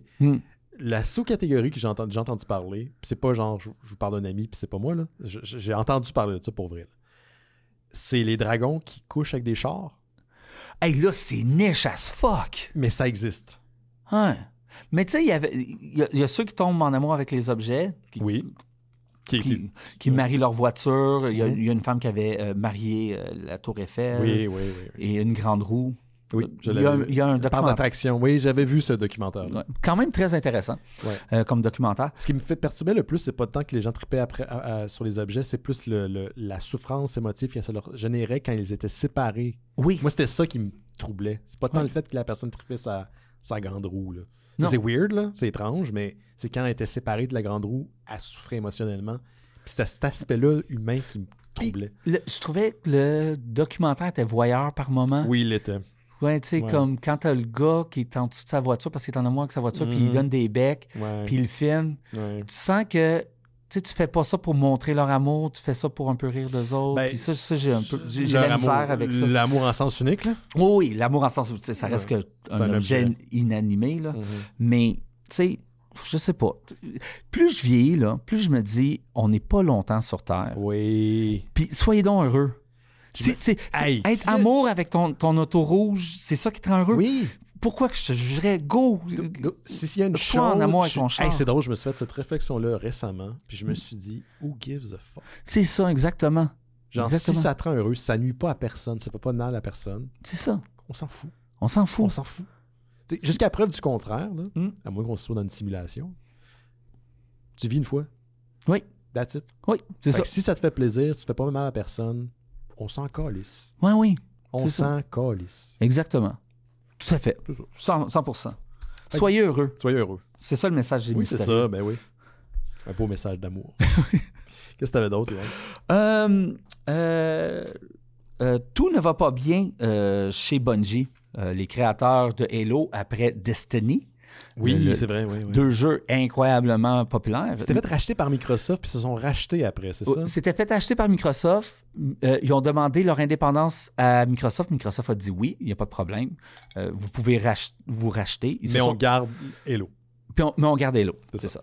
C'est qu'ils se sont rachetés parce que Microsoft a payé pour la création de Halo. Okay.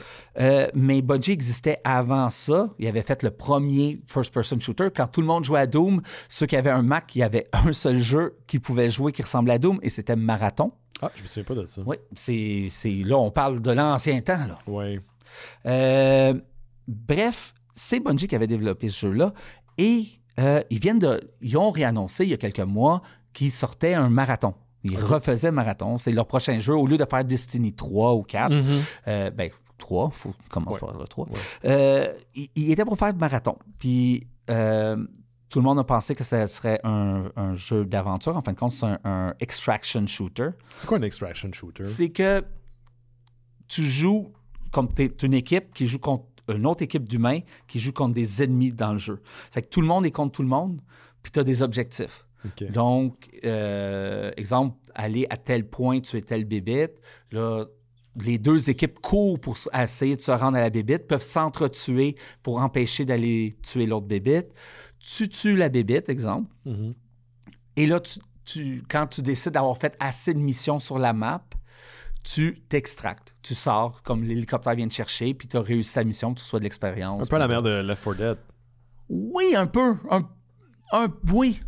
C'était plus... Left 4 Dead, t'avais pas d'ennemis. T'avais pas comme... Il aurait fallu qu'il y ait un autre groupe d'humains qui t'empêchent, qui veulent réussir avant que toi, tu réussisses. En plus des zombies, c'est ça? Oui, c'est ça.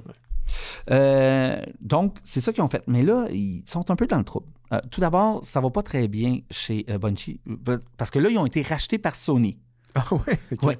Mais selon le deal qu'ils ont signé avec Sony, parce que l'indépendance chez Bungie, ça a l'air d'être important, c'est que ils sont indépendants. Fait qu'ils peuvent On est sous votre bannière, mais on est indépendant, donc on peut sortir des jeux sur Xbox aussi, sur si on veut, sur PC. Sur la Switch, sur... Ce qui est... Moi, je suis très, très pauvre, vous le savez. C'est moi, mon futur des jeux vidéo, c'est comme ça. Que les jeux sortent sur tout. Mais si Bungie ne fait pas tant de profit... un certain montant de profit, Sony peut arriver et reprendre le contrôle de Bungie. Et on dirait que ça s'en va tranquillement vers ça. C'est pas tant de la faute à Sony, on peut pas leur en vouloir. It's business. Mais il y a un problème. Il y a des vieux de la garde, c'est ce qu'on entend beaucoup des employés de Bungie en ce moment. Il y a des vieux de la garde qui n'ont pas beaucoup écouté sous un Marathon. Puis là, il y a beaucoup de problèmes avec Marathon. C'est juste un extraction shooter. Beaucoup des créateurs qui travaillent sur le jeu voulaient qu'il y ait aussi un côté single player, qu'il y ait une histoire. Puis, il y a beaucoup... Ils n'ont pas suivi. Non, les têtes du bureau n'ont pas suivi. Il y avait beaucoup de cas d'abus, de stress. C'est comme ça, pas souvent, pas des bonnes conditions de travail. Et là, pour mettre le clou dans le cercueil que ça va vraiment mal, ils ont volé le look du jeu pratiquement au complet. Qu'est-ce que tu veux dire? Il y a des gens qui ont plagié? Il y a une artiste qui a un style, elle s'appelle Anti-Real, Anti-Real, qui a développé un look. C'est son look d'artiste. Et dans les textures, les posters, tout ça, c'est son look. OK. Mais... Il n'y a pas de doute là, quand tu le regardes. Non, mais tu sais, d'imiter un look, c'est une chose. T'sais, tu dis, ben, on s'est influencé de toi, tu fais de la belle art, puis on trouvait que c'est de l'influence. Mais on peut retrouver sur certaines textures ou même posters dans le jeu la signature de l'artiste. En fait, ils ont carrément entraîné leur truc. Ils ont volé. Ils ont volé. Ça, c'est mal vu, ça. Et ils ont volé littéralement... Des assets. Des assets. Ils ont pris ça de son site web puis ils l'ont mis dans le jeu. Wow. Ça fait que là, Bungie dit que c'est un ex-artiste qu'ils avaient, qui a développé ça, qui ne travaille plus chez Bungie. Ça très bien aussi. Je dis pas que c'est pas fait. Et à la défense de Bungie, ils s'excusent puis ils veulent make it right. OK. Donc, qu'est-ce que make it right va être? Je ne sais pas. Sors ton chéquier, dude. Ouais, j'espère qu'ils payent énormément. Tu sais... qui règle ça hors cours, qui envoie un énorme chèque, parce que c'est le look du jeu. Je regardais son art, puis je regardais comment ils ont designé les bonhommes, puis le look, puis les couleurs, puis tout ça. Puis c'est comme, c'est la même affaire. Donc, ça va pas bien chez Bungie. Le jeu, à cause de ça, va devoir investir encore plus d'argent. Il faut qu'ils redesignent? Ben non, je pense qu'ils vont payer pour avoir le look. Donc... Et je pense que le jeu a pris beaucoup de temps à développer et il doit être... Parce que c'est un jeu qui va sortir probablement free to play, mais avec comme des assets que tu peux acheter, puis blablabla. Faut qu'il soit dans le top 5. S'il n'est pas dans le top 5 des jeux qui amènent du revenu, ça va être un flop. Donc, le jeu n'est pas sorti, mais... Il est comme déjà prédestiné à pas être au niveau de ce qu'il aurait besoin d'être en termes de vente. Il est obligé d'être un méga succès. Ouais, je vois le genre. Il est obligé déjà d'être un méga succès. Ça va pas bien chez Bungie, c'est que je sais pas qu'est-ce qui va arriver. Est-ce que Bungie va fermer? Est-ce que juste Sony va leur prendre? Puis c'est pas grave d'être... Si je regarde Bethesda en dessous de Microsoft, ils sont très heureux d'être en dessous de Microsoft. Si je regarde Naughty Dog en dessous de Sony, ils sont très heureux d'être en dessous de Sony. C'est pas grave d'être en dessous d'un gros umbrella d'une compagnie, ils peuvent prendre soin de toi. Peut-être c'est ça qui va sauver Bungie, ou peut-être que Bungie va fermer. Mais c'est drôle qu'ils se sont retirés de Microsoft pour aller se mettre sous une autre grosse bannière. Est-ce qu'il y a Mais ils l'ont pas fait tout de suite, ça a pris beaucoup de temps. Non, je sais, mais donc j'imagine que Puis, tu sais, c'est correct aussi, mais il y a une raison financière derrière. Probablement. J'ai l'impression que peut-être en développement, ils ont peut-être mal géré leur argent, puis ils se sont dit, on n'a pas le choix. On n'a pas le choix, il faut qu'on s'associe. Il faut qu'on s'associe, sinon on va... Puis, tu sais, on veut garder l'indépendance pour sortir les jeux tout partout parce qu'on ne veut pas être pris sous une seule console. Puis là, je regarde qu'est-ce que Microsoft fait en ce moment, où c'est qu'ils ont vraiment ouvert les portes. C'est comme, on va mettre nos jeux partout. Vous venez sur Game Pass ou vous pouvez l'acheter sur n'importe où vous êtes. Comme... Fait que je pense que pour qu'est-ce qu'ils désiraient avoir, il y a peut-être mais qui aurait pu... Il n'aurait pas pu prédire que c'est là qu'on allait. C'est ça. Personne n'aurait pu prédire que Microsoft était pour faire ça. Là. C'est que, bon, c'est compliqué chez Bungie. Ça va pas très bien. OK. Petite nouvelle rapidos concernant Kristen Ritter. C'est l'actrice qui incarnait Jessica Jones dans les 2 saisons de la série Netflix, dans le temps que l'univers télévisuel de Netflix, de Marvel, était sous le joug de Netflix, qui maintenant ont été rapatriés depuis sur Disney+. Elle a aussi joué dans The Defenders. Elle sera de retour. Le personnage sera de retour et l'actrice dans la 2e saison de Daredevil Born Again. Ça a été confirmé la semaine dernière durant un événement corporatif pour Disney. Il faut dire que la saison de Daredevil Born Again a tellement été visionnée, ça a été apprécié aussi des fans. Ça faisait longtemps qu'on l'attendait, que ça n'est une certaine... en fait, les gens ont commencé à écouter les saisons de Netflix et ils ont terminé avec Born Again. C'est comme ça retapait le début. Born Again est plus vu comme une 4e saison qu'une première, parce qu'on suit le canon qui avait déjà été établi. Moi, je dis, rendu là, trouver une raison pour amener Mike Colter qui jouait Luke Cage, parce que c'est aussi un acteur que j'avais beaucoup apprécié dans l'univers Netflix de Marvel. Luke Cage, c'était correct, c'était bien, mais l'acteur comme tel, je l'avais beaucoup apprécié. Il était le personnage. Il était le personnage, il était très bon.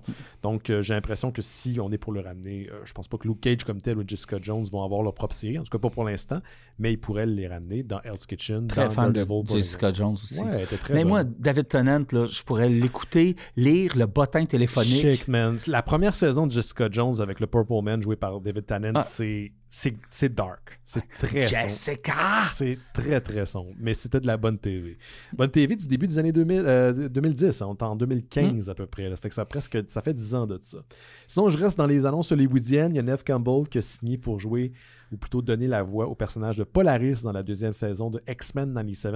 T'as-tu écouté X-Men 97 saison 1? Tu sais c'est quoi, right? Ah oui, j'ai commencé à l'écouter, puis il est arrivé quelque chose, puis j'ai arrêté de l'écouter, il faut que j'y retourne. C'est très bon. C'est du bonbon. C'est très, très... c'est pour les fans des X-Men. C'est pour les fans des X-Men et pour les fans des X-Men, le dessin animé des années 90. C'est vraiment une lettre d'amour à cette période-là où Marvel... Et c'est mieux écrit pour les épisodes que j'ai vus. Oui, c'est beaucoup mieux. Ben, c'est écrit pour un public adulte. Hein. Ouais. Quoique la première saison ou les premières saisons, dans les années 90, c'était aussi très glauque pour de la télé pour enfants. Oui, il y a des parce que ça intenses. Suivait beaucoup le comic book lui-même. Yes. Mais tu avais quelques filler épisodes, parce qu'il devait faire tant d'épisodes, qui étaient plus faibles, comme ici et là. Mais en tout, la série originale était excellente. Ah, excellent. C'était très bon. Mais je te conseille fortement de t'y remettre. X-Men 97, c'est une bonne série. Et là, c'est ça. Neve Campbell va être dans la 2e saison. Elle va jouer leur personnage de Polaris. Puis moi, je suis un gros fan de Neve Campbell. Fait que, pour la mettre dans tout, moi, je serais bien content. T'avais-tu un dernier truc, Yoann? Bon, ça serait peut-être un peu long, mais regarde, je vais essayer de le faire vite. Oui. Les rumeurs sont très, très grosses. Tu sais, j'en ai déjà parlé, là, mais il y a des grosses chances qu'on ait une nouvelle console en 2027. Il y en a même qui disent peut-être fin 2026. Mais d'après moi, c'est 2027. Console de Microsoft? Microsoft et Sony. Et les deux sortiraient une console portable et une console maison. En plus. Les deux feraient ça, comme chacun une console d'un côté ou de l'autre. Il y a des rumeurs comme quoi que Microsoft, ça se pourrait qu'il change pour un CPU de type ARM, qui est plus efficace. Tous nos PC, en général, sont sur l'architecture x86, mais ARM est quand même plus performant, surtout côté énergétique. Et donc, ça en dit beaucoup parce qu'il y a eu une ouverture de poste qui a ouvert et que les gens l'ont vu et qui disait pour les tablettes Microsoft et Xbox.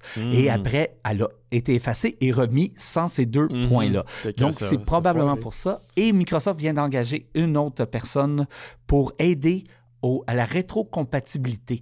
Parce que si tu changes d'architecture, tu veux que tes jeux suivent. Oui, c'est ça. Ouais. Parce que c'est encore un problème, le PlayStation 3. Là. C'est encore compliqué quand même. Là, c'est plus du brute force. Mais Xbox l'avait quand même bien fait. À part quelques jeux limités, c'est rétro-compatible. Oui. À date, c'est pas mal les meilleurs pour la rétrocompatibilité. Sony s'est énormément amélioré depuis. Nintendo doit apprendre, mais je pense qu'avec la Switch 2, c'est mieux.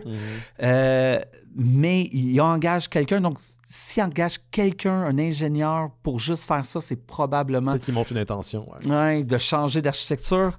C'est pas tout le monde qui est d'accord dans l'univers des...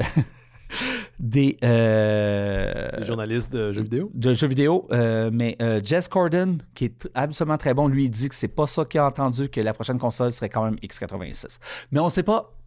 On sait pas. Jez Corden, souvent, il a raison, mais il n'a pas tout le temps raison. Préparez votre argent. X86 et Jez Corden, par exemple, ont dit qu'en ce moment, Microsoft sont en train de tester d'amener Steam à l'interne. Ça serait le fun. Ça changerait l'industrie du jeu vidéo. C'est que ça l'ouvrirait. J'en ai-tu parlé des maudits... pas d'en parler à chaque les jardins fermés. J'arrête pas d'en parler. C'est la pire chose pour nous autres, les clients. C'est la pire chose. On parlait d'Epic puis Apple. Epic a gagné une grosse décision contre Apple en cours en Europe. Puis là, Apple décide de quand même pas ouvrir le marché aux jeux. L'état de droit, il se passe quoi, là? C'est quoi, là, l'affaire? Ils préfèrent payer la taxe, la taxe pour comme les amendes. Les amendes, oui, c'est ça. Au lieu d'ouvrir à Epic le droit de mettre le jeu sur Apple. C'est quand même, ça prend... Ouais, ça prend de l'argent. Là. Ça prend de l'argent, là. Mais c'est dangereux, ça crée un précédent de... il y a une décision en cours, mais je peux juste payer... Décider de l'ignorer. Oui, décider de l'ignorer puis de payer pour pas que ça l'arrive. Ça fait que là, Epic se chicane encore avec Apple parce qu'ils veulent vraiment que leur jeu arrive. Puis tu sais, je regarde Apple depuis qu'ils sont passés à leur processeur, sont revenus à leur processeur parce qu'ils avaient fait de l'Intel pendant un bout. Ça leur a enlevé quand même beaucoup d'opportunités d'avoir des jeux sur leur plateforme. J'imagine que Epic sera en mesure de créer des jeux qui pourraient être roulés sur des ordinateurs Apple, de type Apple. Oui. Moi, je suis un gars d'Apple. Oui, puis Apple, eux, ils ont passé à ARM. C'est ça. Le M1, il est passé sur ARM. Mais le client serait gagnant là-dedans. Oui. Serait gagnant. Oui, ça serait gagnant. Plus on joue ensemble, plus c'est le fun. Mais pour finir ça, à l'interne, les deux le disent.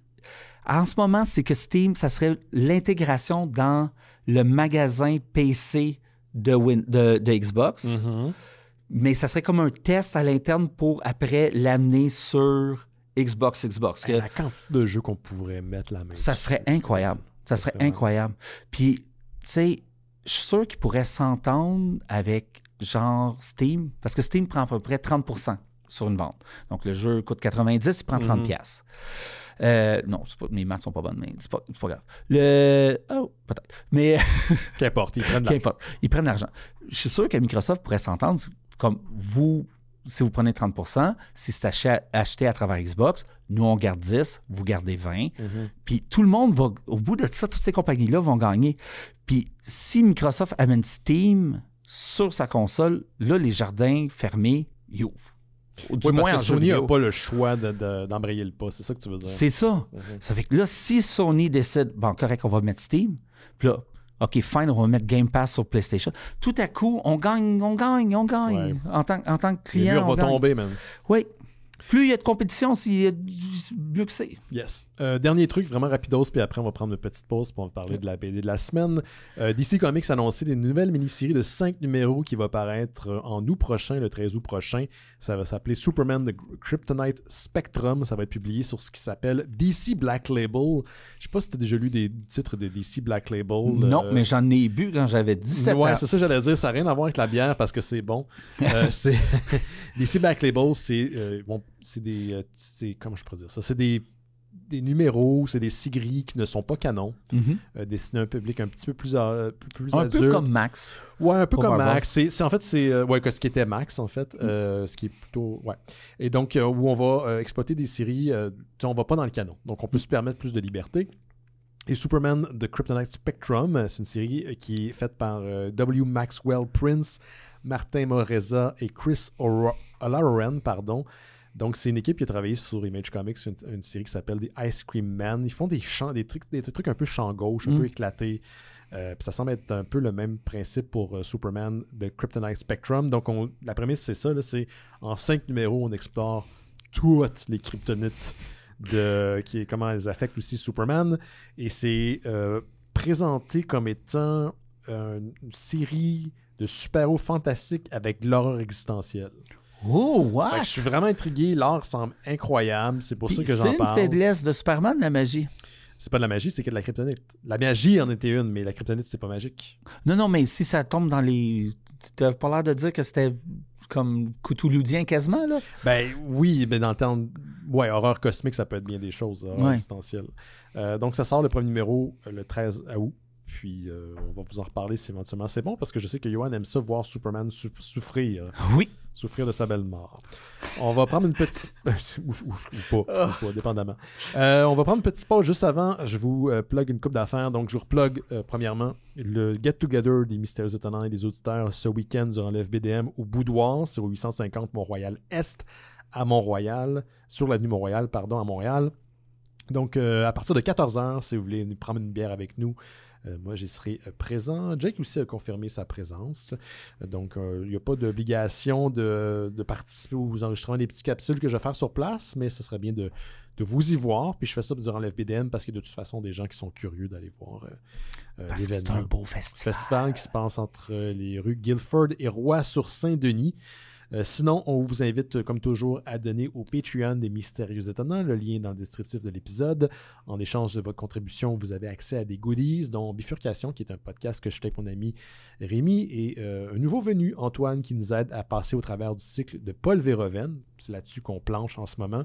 Hier, j'ai diffusé un épisode dédié à Showgirls, que j'ai bien aimé. Oui, que je trouve qu'il est surdétesté. Oui, je pense que le hate est un peu mal placé. J'ai bien aimé. Je comprends les critiques, mais je trouve que c'est déraisonnable. C'est un très bon film. Moi, j'aimais ça. Anyway, on passe à travers l'œuvre de Paul Verhoeven. La semaine prochaine, vous allez avoir un épisode sur Starship Troopers, qui est un très bon film. C'est excellent, Starship Troopers. Bon. D'ailleurs, en échange de votre contribution Patreon, vous avez accès au Discord des Mystérieux Étonnants. C'est comme une plateforme où les gens échangent, partagent, discutent de nouvelles sur la culture pop. Vous avez accès aux listes de lecture de Simon Chénier sur les X-Men. Vous avez accès à tous nos shows. Tous nos shows, je les partage là également. On écoute des fois La Lutte le dimanche. Hier, on a écouté Effie's Big Gay Brunch, qui est un match, un événement pay-per-view de lutte qui est ouvert à la communauté LGBTQ. C'est la communauté LGBTQ qui est mise de l'avant. Et c'est organisé par le lutteur qui est maintenant le champion de la JCW, Effie. Et man, c'est un très bon... C'est comme un mélange entre l'indie, mais avec une certaine production value. C'était malade. Et le speech que Effie a fait à la fin de du pay-per-view m'a donné des frissons. Oh wow! C'était super beau. C'était senti. Ça fait du bien à entendre. Anyway, on a écouté ça hier sur le Discord durant notre soirée du dimanche. Votre contribution, vous faites aussi en sorte qu'on peut produire Terre Humaine chez Isidore et Terre Kaiju, quoique ça fait un bout que Terre Kaiju a eu un épisode, et Noël chez Isidore. D'ailleurs, si vous voulez avoir accès au Discord des Mystérieux Étonnants, quand vous donnez au Patreon, écrivez-moi à travers la plateforme. Je vais vous envoyer le lien pour avoir accès. C'est pas automatique. Vous pouvez donner, recommencer, revenir quand ça vous tente. Tout l'argent qui est accumulé par ce Patreon est réinvesti dans le projet. Donc, il n'y a rien qui va dans la poche de personne. On est disponible sur Apple Podcasts, YouTube Music, Spotify, Amazon Music et plus des 300 dernières archives des Mystérieux Étonnants sont disponibles sur notre site Internet. Vous allez là-dedans. Toutes les archives sont là ou presque. Et on est disponible partout sur les plateformes de bullshit qui poussent de la propagande de merde, Facebook, Instagram et autres. Et on est surtout sur Discord. On revient dans quelques instants avec Bowling with Corpses and Other Strange Tales from Lands Unknown. Juste ça, je gagne ma paye. On revient.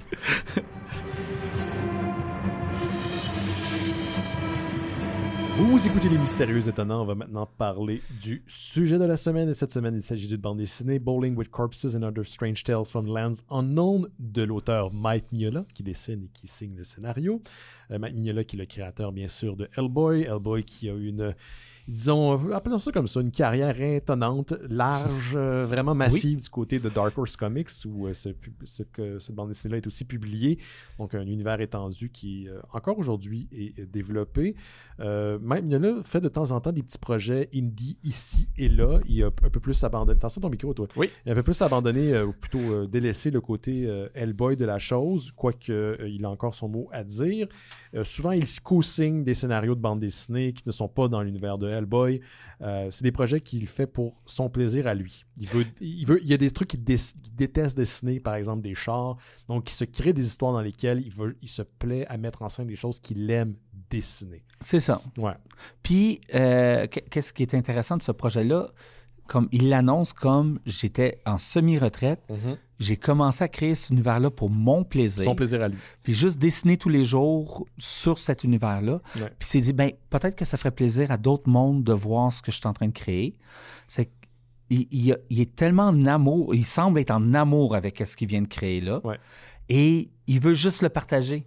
Puis il dit, vous allez voir un deuxième tome s'il est populaire, puis je vais continuer à le faire. Puis ça, il tente de le faire. Puis ça, il tente de faire. Il n'y a comme pas de stress lié à ça, non. mais il a l'air d'être réellement en amour. Il a créé tellement de contenu autour de l'univers qu'il dit la bande dessinée, celle-ci, est trop courte pour intégrer tout ce que j'ai en tête pour cet univers-là, ce monde-là que j'ai créé. Puis à ma connaissance, puis c'est ça d'ailleurs qu'il faut faire attention, c'est pas parce que le style graphique ou que ce soit Mike Mignola qui l'a signé, c'est pas parce que le style graphique est similaire à celui de Hellboy que ça se passe dans l'univers de Hellboy.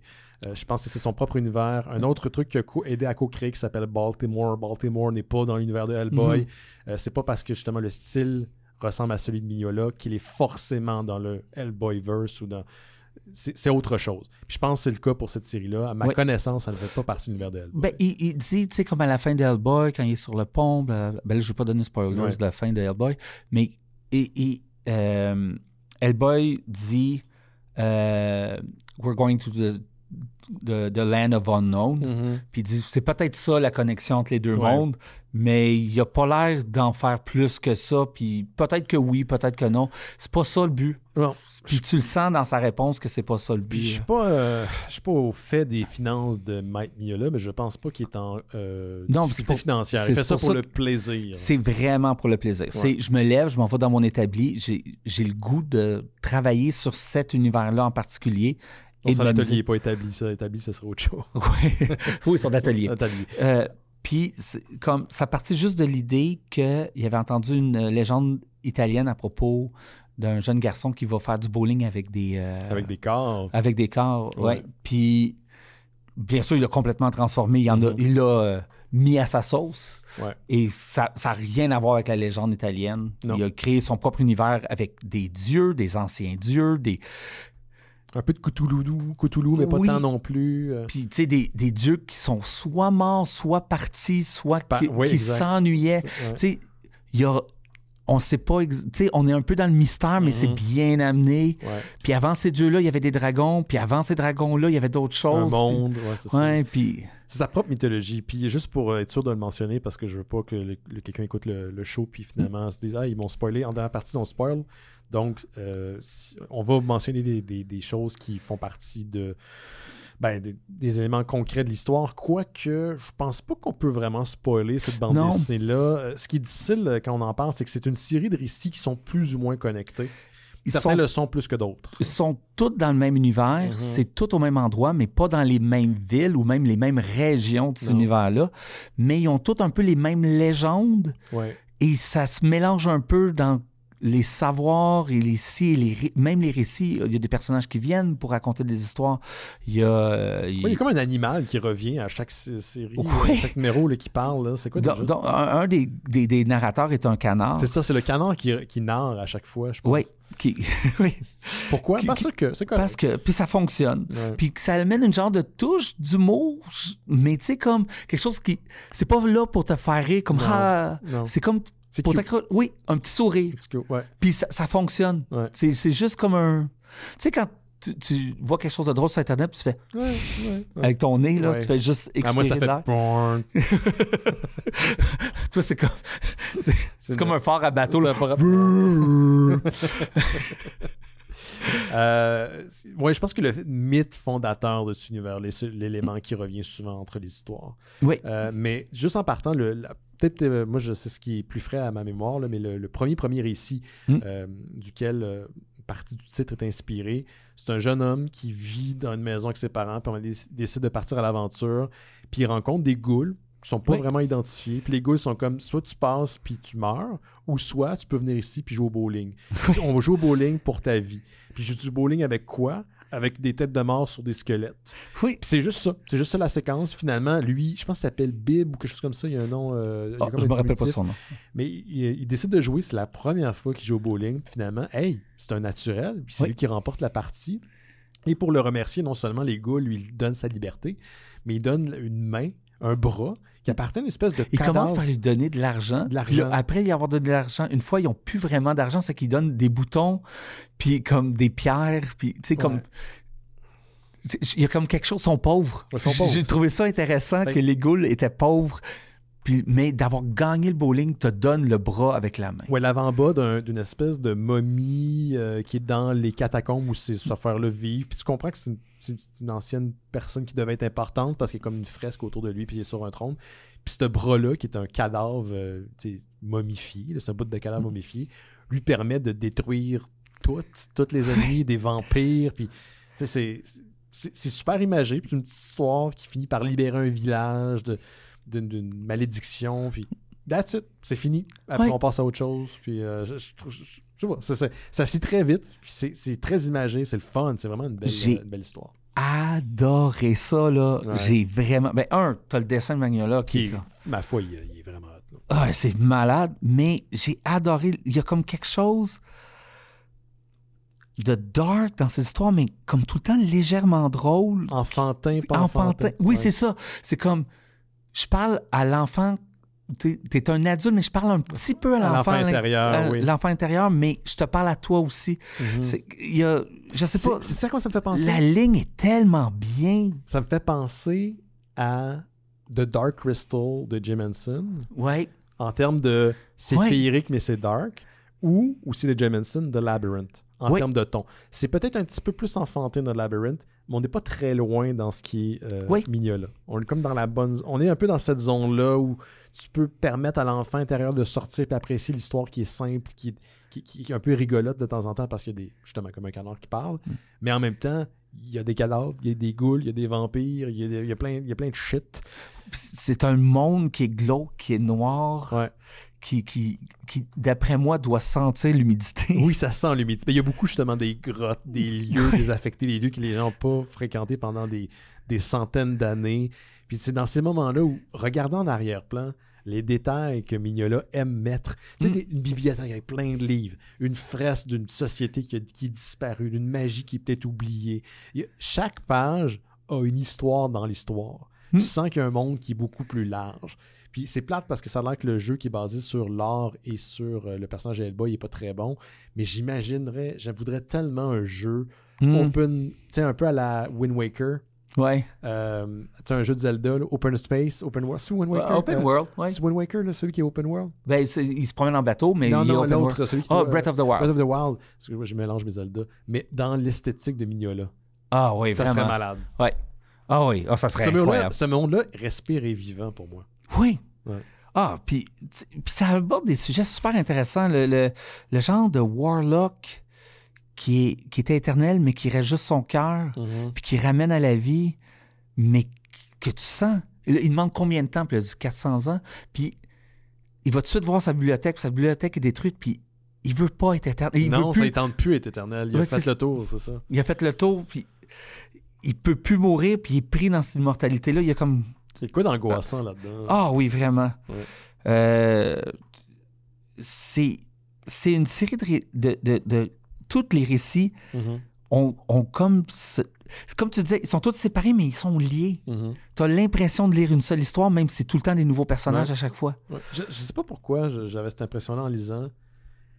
Je dis pas que c'est ça, là, puis ça a l'air péjoratif, mais ça ne l'est pas pour moi. On dirait presque de l'écriture automatique. On est dans le songe.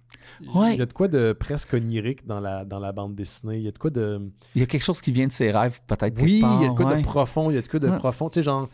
Ça, mettons, tu mets Jung, Freud, puis Joseph fucking Campbell dans Blender, OK? Puis un petit peu de dash de Hellboy, t'as cet univers-là qui en ressort. Oui. Puis je sais pas à qui... Je sais pas à qui... Je sais pas c'était qui. Si vous êtes fan de Mignola, je pense que c'est essentiel. Si vous êtes fan de Mignola, puis vous lisez pas ça, vous manquez quelque chose. Puis je pense que pour n'importe qui est intrigué, qui est un peu tanné du genre super-héroïque, qui veut mettre la main sur quelque chose de différent, mais absolument maîtrisé. Moi, j'adore le hautement conseillé, cette BD-là. Mais toi puis moi, on était des gros fans de B.P.R.D. Oui. Moi, je suis un gros fan de Hellboy. J'ai pas lu toutes, j'ai lu la série principale, mais j'aime comment Mignola un peu déconstruit son style au fur et à mesure. Il va de plus en plus dans le minimalisme. Puis c'est ça que j'apprécie. Visuellement parlant, même si l'histoire était pas bonne, je pourrais triper sur son visuel. Il y a personne qui dessine un crâne comme Mignola. J'adore. Ses yeux. Moi, c'est tout le temps les yeux. Qu'est-ce qu'il y a les yeux? Il n'y a jamais de pupille. Non. Il y a jamais. Tu sais, c'est tout le temps comme des trous. Des trous comme des boutons. Oui. Ouais. Je suis vraiment un fan de ça. Là. Yes. C'est un mélange de plein de mythes. L'énorme chat qui semble être un ancien dieu, mais pas un des dieux très puissants. Tu sais, comme un sous-dieu. Un sous-dieu. Il y a les dieux vraiment puissants qui ont comme qui sont peut-être morts, qui sont disparus. Ou se sont peut-être juste partis parce que on a joué avec ça, puis je suis tanné, puis c'est pas grave. Exact. Je vais aller créer quelque chose d'autre parce que c'est plus mon jouet. Même les anciens dragons, puis là, qu'il y a un dragon encore plus vieux que l'autre dragon, puis qui, tu sais, ça parle du début de l'univers. Puis ça a l'air absurde comment on le raconte, mais c'est tellement bien raconté et c'est tellement... Tu y crois à l'univers qu'il a créé. Tu y crois que c'est une vraie mythologie. Oui. Je me suis posé la question. En le lisant, là, c'est exemple, il y a un cataclysme, puis que la race humaine disparaît.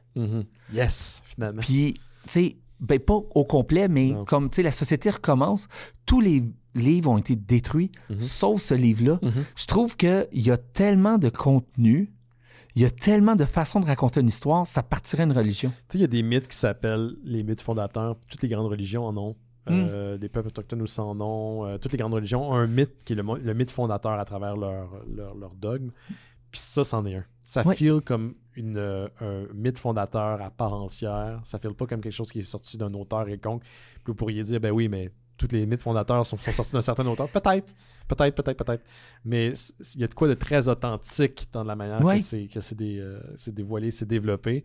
Puis justement, tous ces éléments-là, on les condense très rapidement, mais on les dévoile dans chacun des récits. C'est pas dans une histoire que tu t'expliques, puis c'est jamais tout cru dans le bec. Il y a beaucoup de sous-entendus. Moi, j'aime les subtilités. Comme les paraboles de l'Église. Je verrais tout à fait le prêtre le prêtre qui redécouvre ça, de cette nouvelle religion, utiliser ces histoires-là, ces paraboles pour amener ça dans le temps réel. Donc, vous voyez... Le grand dragon a donné, c'est coupé le sang duquel a coulé ses plaies, a fait donner naissance au monde. Puis qu'il ne faut pas que tu voles parce que tel Ouda, pas Ouda, mais Una, la pirate qui a vécu ça, tu sais, qui utilise les... Tu sais, je sais pas, il y a comme quelque chose... C'est génial, j'ai vraiment aimé ça. Yes. Penses-tu que c'est adaptable? J'y ai pensé tout le long que je l'ai lu. C'est ça, tu sais, comment tu adaptes une série comme ça au cinéma ou à la télévision? Faudrait que tu prennes certaines histoires et tu les lis plus encore. Peut-être plus en télésérie, ça marcherait plus. Mais même là... Mais visuellement parlant... Ah oui, ça Comment tu fais ça? Genre? Je sais pas s'il y aurait des studios qui serait game. C'est plus ça ma peur. Faudrait que tu mettes quelqu'un avec comme que tout de suite le studio ferait confiance. Del Toro. C'est exactement où je m'en allais. Del Toro a collaboré avec Mignola sur Hellboy. Parce que si tu as quelqu'un comme Del Toro, si Del Toro arrive et dit « je veux faire ça puis je veux que ça ressemble exactement à ça il y a le poids, il y a le background de dire « si vous me faites confiance, ça va être hot ». Tu sais, si un autre réalisateur s'approche et dit « je veux faire ça », souvent, sont frileux. Les producteurs, tu sais, sont frileux. Ils ont peur, puis non, je suis pas capable de le voir. Mais quelqu'un comme lui aurait comme, tu sais, la force, le poids de pouvoir le faire. Et la sensibilité artistique aussi, je pense, de le comprendre. Oui. Si vous regardez le labyrinthe de Pan, si vous regardez Hellboy, c'est dans la lignée de l'esthétique de Hellboy. Moi, j'ai rien d'autre à rajouter, Johan. As-tu quelque chose à rajouter? Juste... en même temps, je pourrais en parler full longtemps, mais... Je pense qu'il faut juste que le monde aille le lire. Je pense que c'est dans les très bonnes BD que j'ai lues dans les dernières années. T'en fallait une. Ouais. Excellent. Ça s'appelle Bowling with Corpses and Other Strange Tales from Lands Unknown de Mike Mignola. C'est disponible sur Dark Horse Comics. Puis si vous en profitez, en même temps, vous allez voir toutes les séries de Hellboy qui sont en collection. BPRD, c'est un univers qui est beaucoup plus large, qui est massif. Donc, Mignola qui a laissé sa marque sur l'univers du comic book. Merci, Johan. Merci. Peut-être une dernière chose. Ouais. Je pense que c'est important de l'acheter parce que je pense que Mignola... Qu'est-ce que j'ai comme compris dans le sous-texte de qu'est-ce qu'il parlait? Il a vraiment le goût de continuer à raconter cette histoire-là, mais il faut que ça soit un hit. Mais ça ferait un très bien objet, je pense. Oui, donc je conseille énormément de l'acheter juste pour qu'on puisse avoir une suite. Peut-être un univers plus large. On va se laisser là-dessus. Merci, Johan. Merci à vous à la maison. Merci aux gens qui ont laissé un message vocal. Le lien est encore dans le descriptif de l'épisode si vous voulez nous en faire un pour la semaine prochaine. D'ailleurs, la semaine prochaine, ce samedi, on fait un get-together, une petite rencontre pour les auditeurs auditrices des Mystérieux Étonnants au Le Boudoir, au 850 Mont-Royal-Est, sur Mont-Royal. C'est ça, je l'ai mentionné. À partir de 14h, c'est ce samedi qui s'en vient. Ça va être c'est off Festival BD de Montréal, parce que c'est le Festival BD Montréal ce week-end, sur Saint-Denis même, entre Guilford et Roy. D'ailleurs, s'il fait pas beau en fin de semaine, puis d'ailleurs, il annonce pas très beau, on va déplacer ça à l'intérieur, donc il n'y a pas de problème, en espérant vous y voir. Voilà, jetez un coup d'œil aussi dans le Patreon, puis on se voit la semaine prochaine. À la semaine prochaine. Ciao, bye bye.